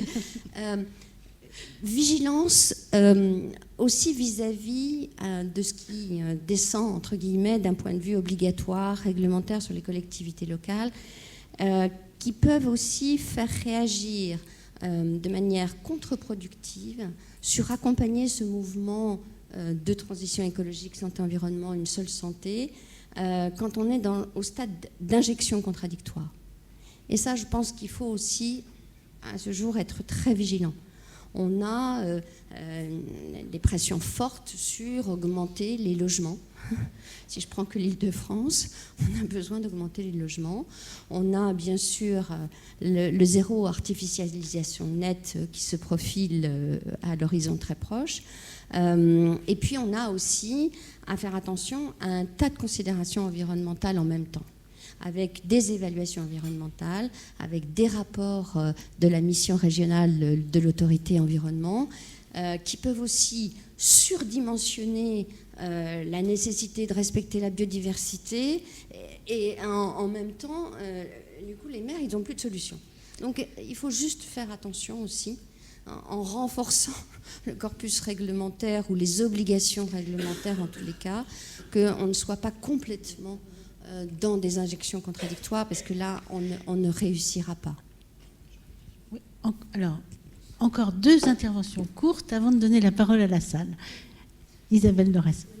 Non, c'est pour répondre un petit peu à ce qui a été dit. Donc oui, tout à fait d'accord sur les initiatives entre les élus et les associations et les territoires. Enfin, nous, il y a un sujet qui nous tient très à cœur qui s'appelle Territoire zéro chômeur longue durée, qui aujourd'hui a quelques soucis parce que l'État ne veut plus trop subventionner. Mais hier, on a eu une formidable mobilisation dans la rue avec de très nombreux élus qui se sont joints aux territoires et aux gens des territoires, justement, pour demander à l'État de plus soutenir ces initiatives qui sont des vraies participations à la transition écologique, qui remettent des gens debout et qui redonnent de la dynamique au territoire. Donc on est exactement sur ce type d'initiatives locales, en effet, et qui se font avec des élus très engagés et qui ont besoin absolument d'être soutenus et pour leur donner de l'élan. Enfin, et après, sur l'alimentaire, je pense qu'on a aussi plein d'initiatives formidables, de réseaux qui se mettent en place entre des collectivités, des associations, des gens en grande précarité qui participent avec et qui échangent directement avec des agriculteurs, justement, pour arriver à mieux connaître d'où vient l'alimentation, etc. Donc il y a des très belles initiatives et je suis tout à fait d'accord. Là où je vous rejoins moins, c'est sur le fait qu'il y a des priorités de vie chez les gens. En fait, moi je travaille depuis plus de 30 ans je suis souvent avec des gens en très grande précarité, et ce que je peux vous dire, c'est que quand vous discutez avec eux, ils ne vont pas vous demander plus d'argent, ils ne vont pas vous demander ça. Ce qu'ils demandent avant tout, c'est d'être considérés comme des adultes, des gens responsables et des gens qui peuvent partager sur plein de sujets. Le problème, c'est que le sujet de l'écologie, ils n'ont pas le vocabulaire, on leur a jamais demandé leur avis, c'est un truc de bobo. Alors que ceux qui vivent vraiment l'écologie, quand vous regardez comment vivent les gens en grande précarité, en fait, ils ont plein de gestes qui sont des gestes de frugalité qu'aujourd'hui on veut imposer aux gens. Mais en fait, eux, ils les font depuis toujours. Sauf qu'ils n'appellent pas ça de l'écologie, ils appellent ça de l'adaptation, de la nécessité du quotidien. Et voilà, donc il y a vraiment un problème de comment on trouve l'échange avec ces personnes-là, qu'est-ce qu'on prend comme moyen, comment on trouve le bon vocabulaire, la bonne direction. Et ça demande, je pense, du temps à travailler. Et, voilà. Et le temps, c'est plus forcément très bien le prendre dans notre société. Voilà. Et bien justement, vu l'urgence écologique, nous on répond que l'urgence c'est de penser ensemble. Voilà. Et si on ne le fait pas, ça va être pire. Parce qu'en fait, les solutions qu'on trouve, elles accroissent les inégalités, elles renforcent la pauvreté, etc.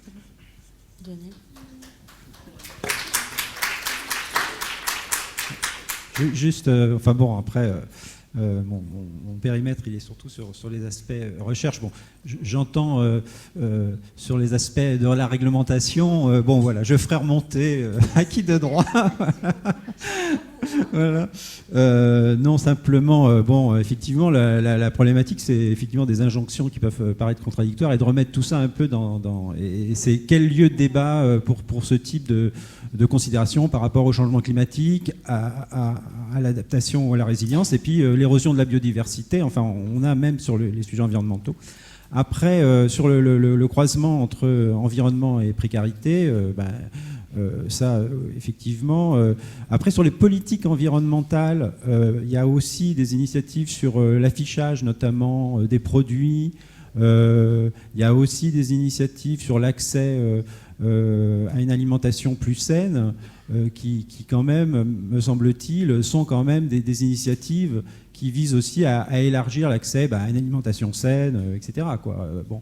Puis après, sur ce que vous dites, sur le bilan carbone suivant le niveau de vie, effectivement, on connaît la situation. Et juste un dernier point, vous parliez de la combinaison de leviers. C'est ce qu'on vit en ce moment sur certains projets des travaux de recherche qu'on fait là, pour des alternatives aux néonicotinoïdes qui sont maintenant interdits pour les planteurs de betteraves, où finalement la solution, alors évidemment ils auraient espéré une molécule miracle qui vienne remplacer ça, mais on a dit pas de chimie, donc voilà, il faut trouver autre chose. Et donc dans les autres choses, c'est une combinaison de leviers. Alors une combinaison de leviers en fonction de conditions très locales, le sol, le climat, etc. Mais aussi une combinaison de leviers en fonction de l'appréhension que l'agriculteur lui-même. Il y a des choses qu'il a envie de faire, ça lui, voilà. Et puis il y a des choses, voilà. Bon, ça a un coût en termes de temps et tout, donc il faut aussi qu'il l'appréhende. Voilà. Merci. Alors je crois qu'il est temps de donner la parole à la salle si on veut quand même qu'il y ait quelques expressions.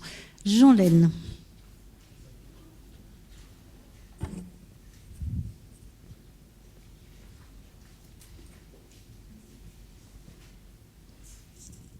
En NSFSE, on a bien compris le message, la territorialité des problématiques, de la mise en œuvre des problématiques santé-environnement. Par contre, le territoire, on l'a envisagé comme bassin de vie, mais c'est aussi un bassin d'emploi. Et là, sur cette estrade, je ne vois pas de représentants des employeurs, c'est-à-dire des acteurs économiques qui ont un poids énorme sur le territoire. Comment peut-on s'assurer de la mise en œuvre par cette catégorie importante d'acteurs de la responsabilité sociale et environnementale des entreprises ?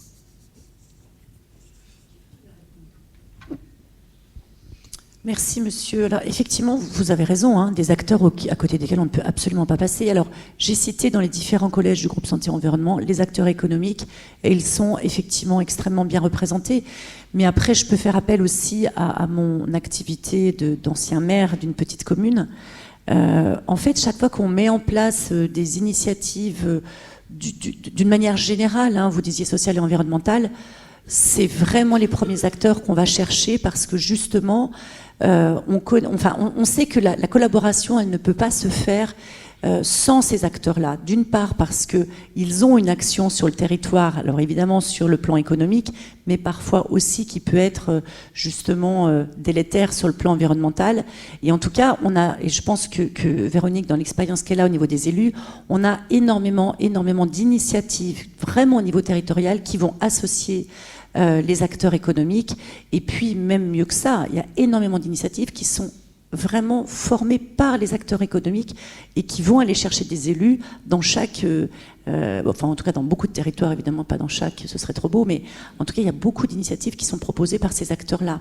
C'est évidemment des acteurs qui sont incontournables et ensuite on va toujours se trouver confronté, quel que soit le sujet, à ce rapport bénéfice-coût entre la réalité économique qu'il faut soutenir et puis évidemment certaines mesures qui vont être extrêmement contraignantes mais qui vont être nécessaires pour l'environnement. Ça, c'est tous les enjeux des discussions qu'on peut avoir justement s'agissant des différentes mesures, notamment environnementales qu'on met en place. Et sur le plan législatif, c'est exactement à cela qu'on est confronté. C'est-à-dire, on parlait de temporalité tout à l'heure.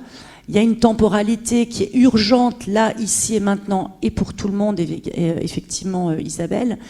Et puis, il y a aussi, mais vous le savez, une temporalité qui est différente, alors pour l'administratif, pour le législatif. Et je voulais juste rebondir sur ce que disait Patrick tout à l'heure.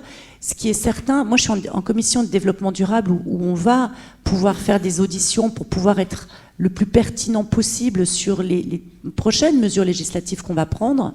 Alors déjà, il y a un niveau européen, où il y a encore souvent une autre temporalité, mais déjà, la préoccupation, c'est de se dire, attention, quand on fait ce choix-là, est-ce qu'on ne va pas créer d'autres difficultés? Est-ce qu'on ne va pas être délétère à un autre endroit? Et finalement, quand on supprime tel composé, les PFAS, je peux vous donner cet exemple-là, il y a eu beaucoup de débats en disant mais qu'est-ce qu'on met à la place et est-ce qu'en le supprimant, on ne va pas créer autre chose qui va être encore pire? Enfin, il y a toutes ces interrogations-là qui font que, évidemment, il y a un travail aussi avec les acteurs économiques, évidemment. Oui, mais pour compléter, je me dirais que je me méfie maintenant du mot réalité économique, parce qu'on a eu la réalité écologique qui nous est revenue avec la crise Covid-19 et qui a été désastreuse. Donc, il y a différentes réalités qu'il faut confronter, ça c'est évident, mais il faut sortir du vieux paradigme de la réalité économique qui prime tout. C'est-à-dire qu'à un moment donné, le coût différé, pour le coup, d'une mauvaise décision qui est bonne d'un point de vue économique, peut être terrible. Voilà, et on devrait apprendre beaucoup de la crise Covid. On n'a pas encore tant appris que ça, j'ai l'impression. Une autre question. Merci. Merci à tous et vos différents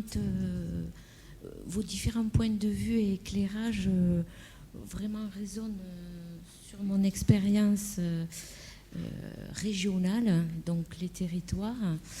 En particulier, on avait dans le cadre du PRS 3 fait une enquête qualitative par entretien semi-directif auprès des collectivités, 18 collectivités en Occitanie donc, et on s'était aperçu que ça c'était par rapport aux informations qu'a fournies Madame Garnier, que très souvent on est allé voir des communes des Pyrénées, du littoral, on a essayé d'être représentatif. En fait, ils faisaient de la santé-environnement, mais sans le savoir. C'est-à-dire que c'était un peu Monsieur Jourdain, mais il faisait attention qu'il y ait un maximum de bio dans les cantines, que les logements soient corrects, etc., etc. C'était un premier point. Et je pense que, en fait, quelquefois, on revient sur la question de la sémantique et de la manière de transmettre des messages ou des. Parfois, les gens, ils savent ça, en fait, mais ils ne l'ont pas mis sous le même vocable. Voilà.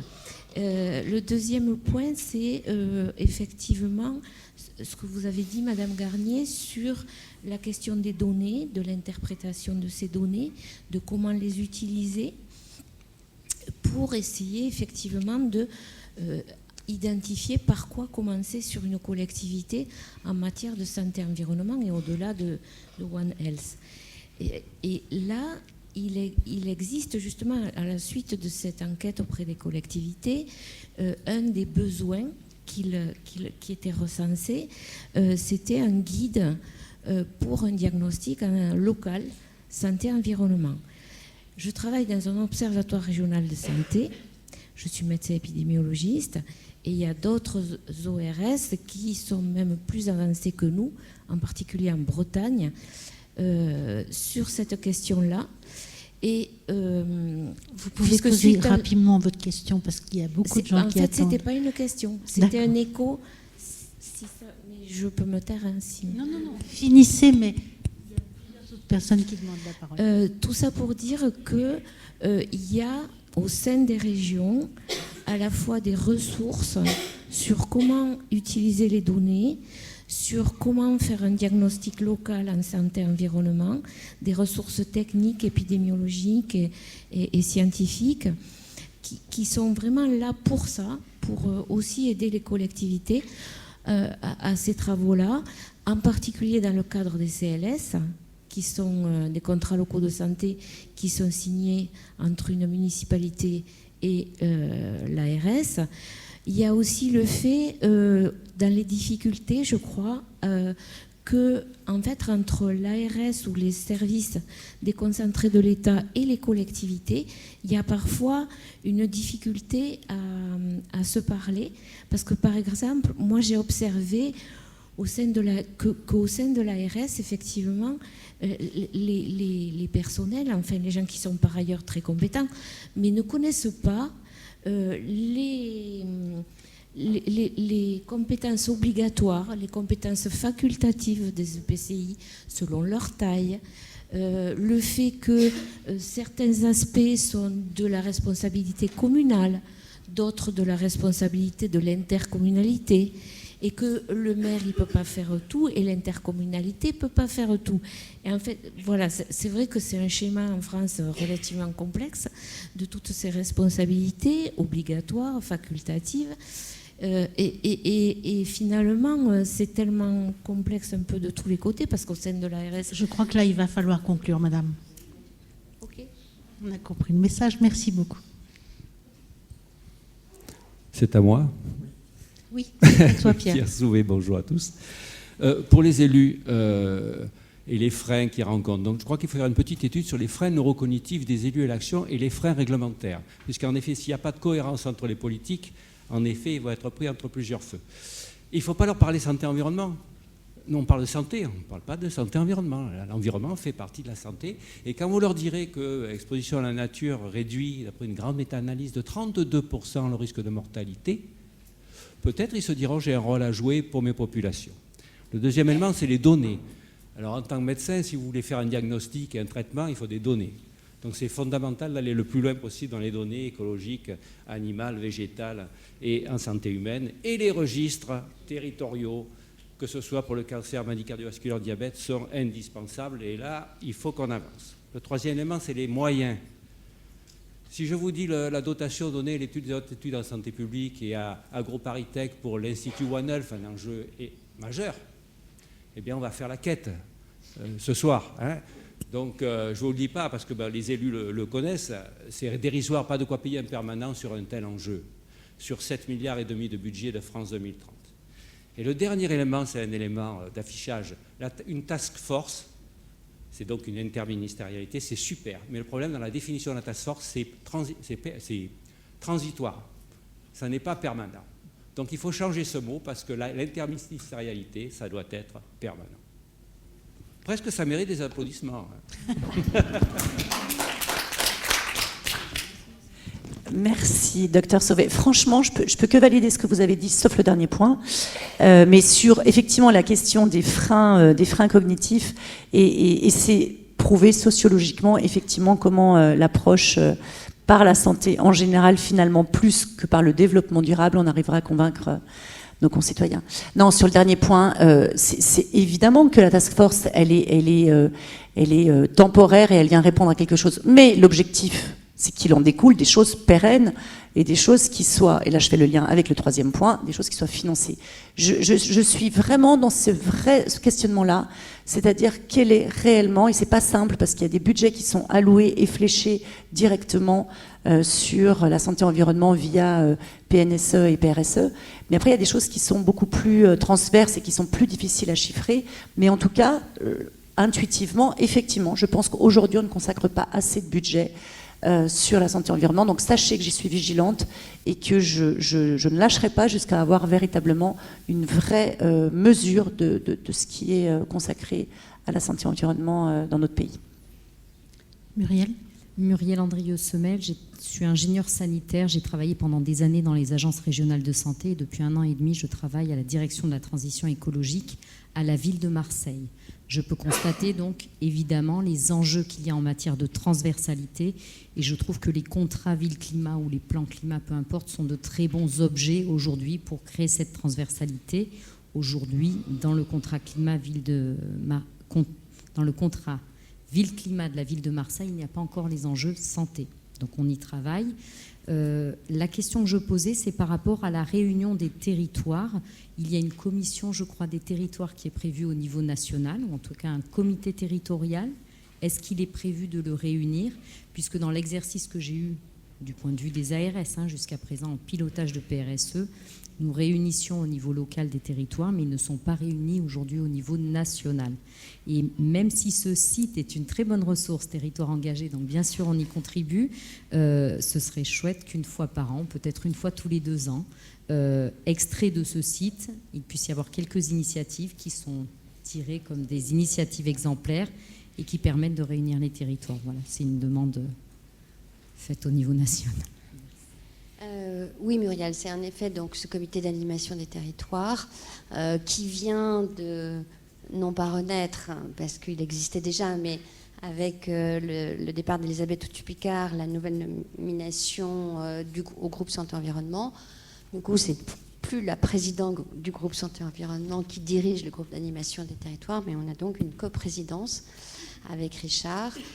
Donc on est là au début, puisqu'il faut déjà que la feuille de route aussi, que le règlement intérieur soit parfaitement donc validé entre guillemets par les 3 ministères, ou en tous les cas par les 2, pour qu'on donne cette fois une première étape sur la composition du comité d'animation des territoires. Et une des volontés de la présidente du groupe Santé-Environnement, c'est justement d'avoir peut-être une vision sous la forme d'un colloque, peut-être annuel, pour justement permettre à tous les représentants qui ne sont pas présents dans le comité d'animation des territoires d'avoir cette vision de tout ce qui a été fait, de partager toujours des initiatives qui fonctionnent bien, aussi des initiatives qui ne fonctionnent pas bien, parce qu'elles sont aussi importantes, voire plus que ce qui fonctionne bien. Donc voilà, donc on est en tous les cas aux prémices de redéfinir la composition et d'être plus visible. Plus on sera visible, plus ça sera important en tous les cas d'accompagner les territoires, puisque c'est les collectivités locales, mais aussi les groupements de communes, à être très vertueux. Moi, personnellement, il y a peut-être encore une question, Elisabeth. Et on a bientôt fini notre temps. Catherine?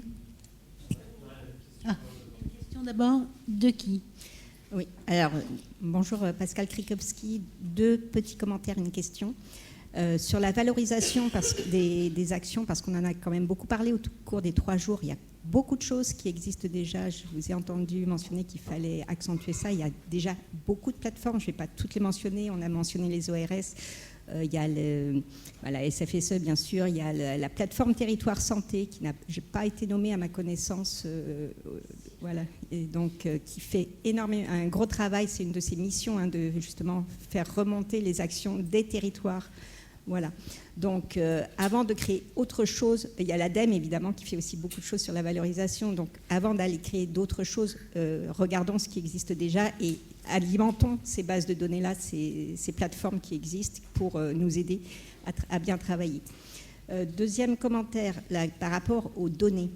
Alors, je suis chercheur de formation à la base, donc je ne vais pas nier l'importance des données et comment elles nous aident à progresser. Je voulais revenir poser la question, ouvrir sur la définition de données probantes. La donnée probante n'est pas que scientifique, elle vient aussi du terrain. Et voilà, donc et ça, ce sont des choses qui sont peut-être plus difficiles à mettre en tableau Excel sur une base de données, la donnée du terrain. Mais pensons la donnée probante comme étant multifactorielle, elle aussi, ou intersectorielle. Voilà, je vous laisse réfléchir et répondre à comment vous pouvez poser ça dans vos groupes de travail. La question que je voudrais poser peut-être du coup davantage aux élus, c'est, on parle là encore pour rebondir sur la question des données, comment gérer en situation d'incertitude. Quand on est sur le terrain face à des élus, on nous demande régulièrement d'être concret. Et on ne peut pas toujours être concret.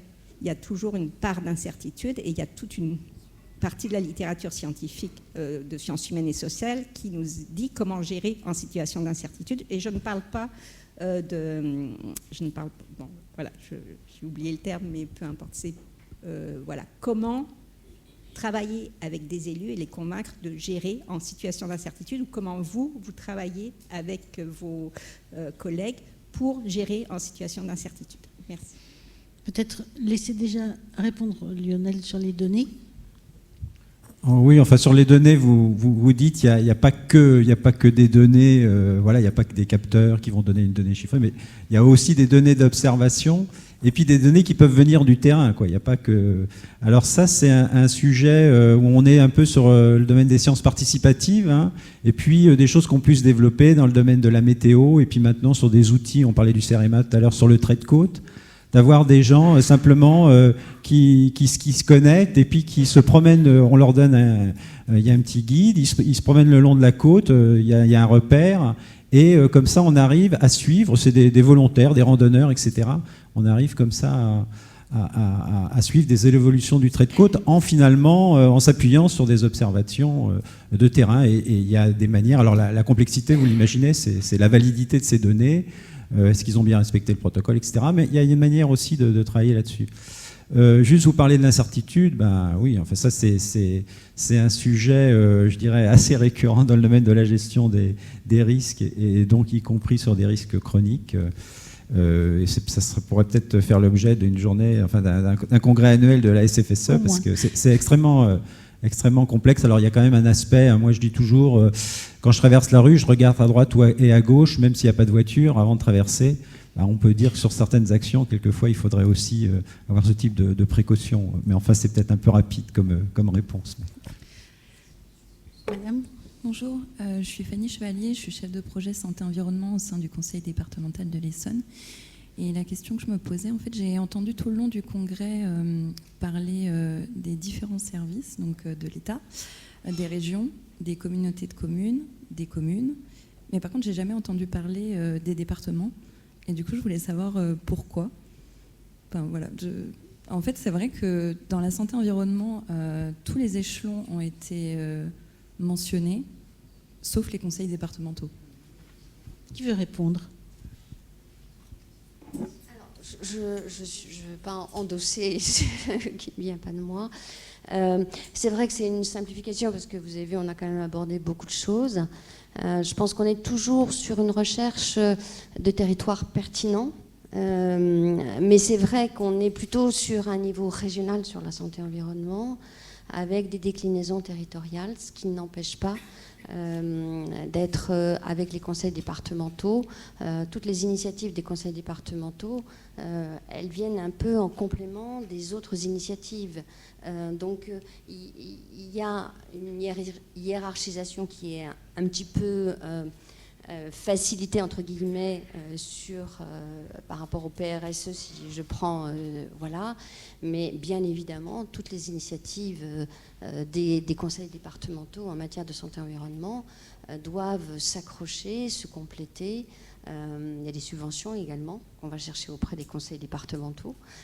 Donc il y a un vrai travail, encore une fois, au niveau des territoires en fonction des acteurs. Il n'y a pas la même chose partout. Voilà, donc c'est vraiment s'appuyer sur tous ceux qui veulent aller dans le même sens, mais essayer de ne pas faire la même chose. Donc en tous les cas, c'est de plus en plus vrai. Je pense que les conseils départementaux, en tous les cas, font de plus en plus de choses en matière de santé-environnement, eu égard à leurs compétences telles qu'elles sont données aujourd'hui, mais c'est une vraie complémentarité. C'est une vraie complémentarité, simplement ça n'a pas été évoqué là, parce que c'est vrai qu'en matière de santé-environnement, on est quand même plutôt sur du régional au départ. Nous allons devoir conclure cette table ronde. On va donner la parole à une dernière remarque ou question courte. Alors là, c'est en tant que Catherine Séqui, c'est en tant que présidente du PRSE 4 Occitanie que je parle. Moi, j'ai une question, c'est comment faire pour que les populations, les habitants, les usagers, les citoyens sachent que des PRSE existent et comment ils peuvent se les approprier et de quelle façon ils peuvent enrichir justement les compétences des institutions. Tout à l'heure, j'ai répondu à un questionnaire du CESE qu'il a envoyé, nous demandant ce qu'on pensait de l'information. J'ai été sélectionnée, je ne sais pas comment, mais peu importe. Et ce questionnaire est arrivé sur mon téléphone, j'ai répondu. J'ai trouvé que c'était une façon pertinente d'aller solliciter les populations, parce que je considère aussi que je fais partie de la population. Voilà, de quelle façon on peut travailler à ça? De quelle façon les populations peuvent s'emparer de ce que les institutions font? Parce que je trouve que c'est très sectorisé encore. Peut-être Madame Dorès, un mot? Merci pour la question. Oui, le CESE en fait, a développé en effet toutes des séries d'outils parce qu'en effet la participation citoyenne, ça devient, c'est important aujourd'hui de la développer et on a un vrai devoir de le faire parce qu'on pense que c'est vraiment nécessaire aujourd'hui pour décider des changements. Donc là, c'est dans le cadre, en fait, le CESE va apporter une contribution aux états généraux de l'information et dans ce cadre-là, il y a un avis qui se lance et du coup, oui, en général, on fait en même temps sur une plateforme un certain nombre de questionnaires. Vous pouvez aller voir régulièrement la plateforme. Il y a possibilité aussi de mettre des sujets de pétition sur le site du CESE si vous voulez qu'un sujet soit traité au CESE. Enfin voilà, il y a pas mal de moyens d'interpeller. Et après, pour mobiliser, je pense qu'il faut vraiment que les gens comprennent qu'ils ont un intérêt. Enfin, nous, les gens les plus pauvres, on arrive à les faire participer quand ils comprennent que pour leurs gosses, c'est important, quoi. Enfin, c'est ça, c'est quand ils savent qu'ils vont avoir une certaine redevabilité aussi, parce que, ce qu'on a pas mal reproché, Convention citoyenne du climat, on peut pas dire il y a eu un fort investissement, les gens ont appris, ils ont participé.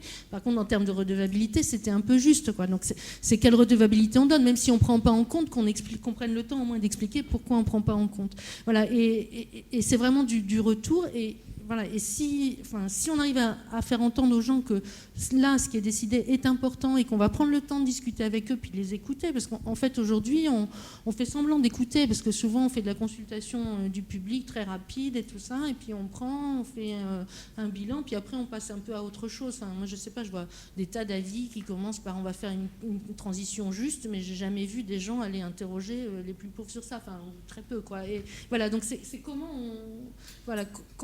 on prend vraiment en compte ce que disaient les personnes et comment on leur fait un retour pour les impliquer et qu'elles se sentent concernées. Et je pense que si on leur explique que ça touche le quotidien ou celui de leurs gamins, là, ils diront, quoi. Oui, et c'est ce que disait le docteur Sauvé justement par rapport aux freins cognitifs qu'on peut rencontrer. Et si on leur parle effectivement santé directement, ce sera des freins qui se lèveront.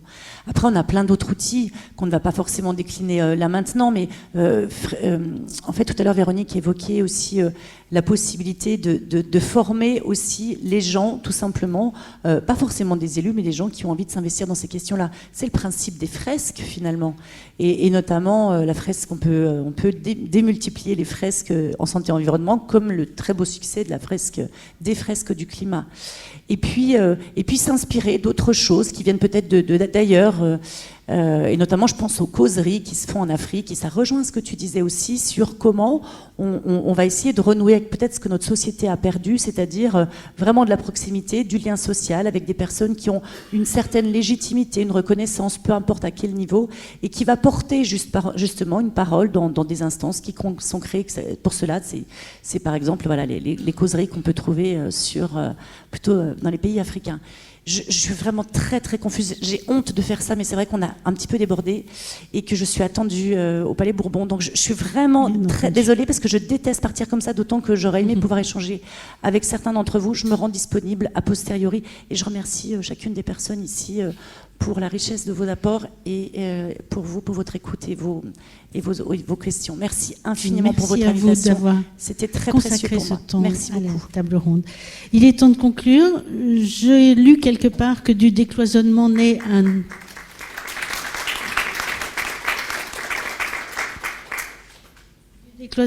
un nouvel esprit d'appartenance avec l'acquisition d'un langage et d'objectifs communs. Chaque association a un périmètre d'action défini et maîtrise son partage d'informations, mais créer de la connivence et fédérer les structures autour des objectifs et des projets est très important. Les enjeux sont de taille. Alors on va essayer de créer une appartenance au monde d'une seule santé. Merci beaucoup. Et merci à tous.